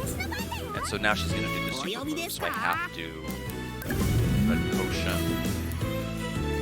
And I'll need to defend and... Although if I defend and go to strength mode, am I dead still? I probably am, so we have to do basic defense. Or... Actually, no I don't.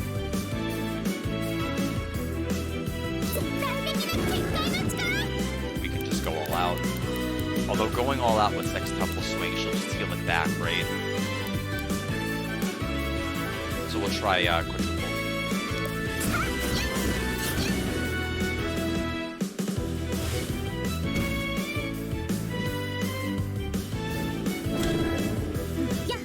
Yeah, she does gain the HP back. Oh, the shield is still up.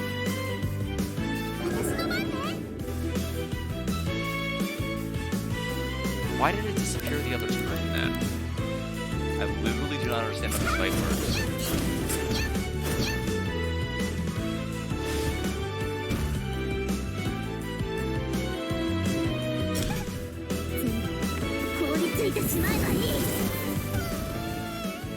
Okay. So that's what killed me last time. So the shield is gone. Well, she's dead now. She's dead for sure. Because we're gonna auto his arrow.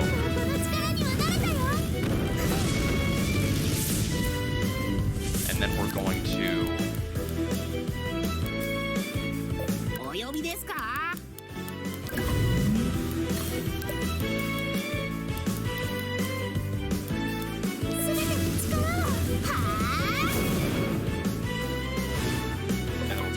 pass, and she will die.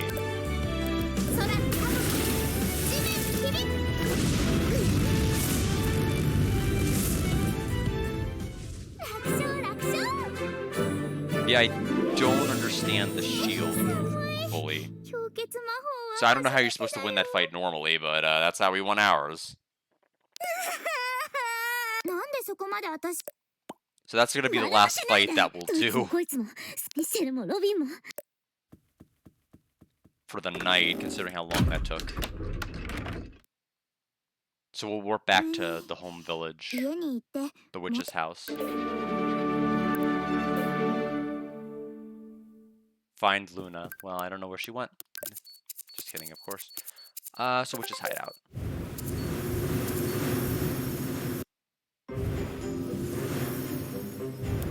Auto-saved, that's not good enough, we're gonna manually save. And so that's gonna do it for tonight's stream. Now tomorrow, Shining Force 3 Gaiden, our final conflict, will be streamed. Alex and I are both playing it. Now, I am a little bit slower at playing, and I talk through my moves, and I do a lot of stuff, rather than just acting. So, what's probably gonna happen is I'm gonna start maybe an hour or two earlier than Alex, and through the magic of me taking forever, we're going to probably end up somewhere similar at the conclusion of the stream. We'll probably end up on the same map, or he may pull slightly ahead. It may sound implausible, but I am that long-winded. We'll see. But in any event, I will see everybody tomorrow. Looking forward to hooking up the Analog Pocket again to get that ready. And happy to be playing a tactical game after almost 8 months of not playing one. Remember, Mystaria and Shining Force 1 were both played the same month, all at the same time. Pretty tactical day that was. Pretty tactical month that was. So thanks everybody. Thanks Akaru, Shockstorm, Super Cool, Bear Kid, Diva, Kensel. I appreciate everybody's company. Alex for stopping by earlier if you're still lurking. But thanks, and I will see people tomorrow. That's right. I have to go off stream on this one. Now, the fun part of every stream. Fun part. Actually, no, we don't have to worry about that. As long as I quit the game, OBS should not freeze. Yes. Yes. Now we can just stop stream. Bye.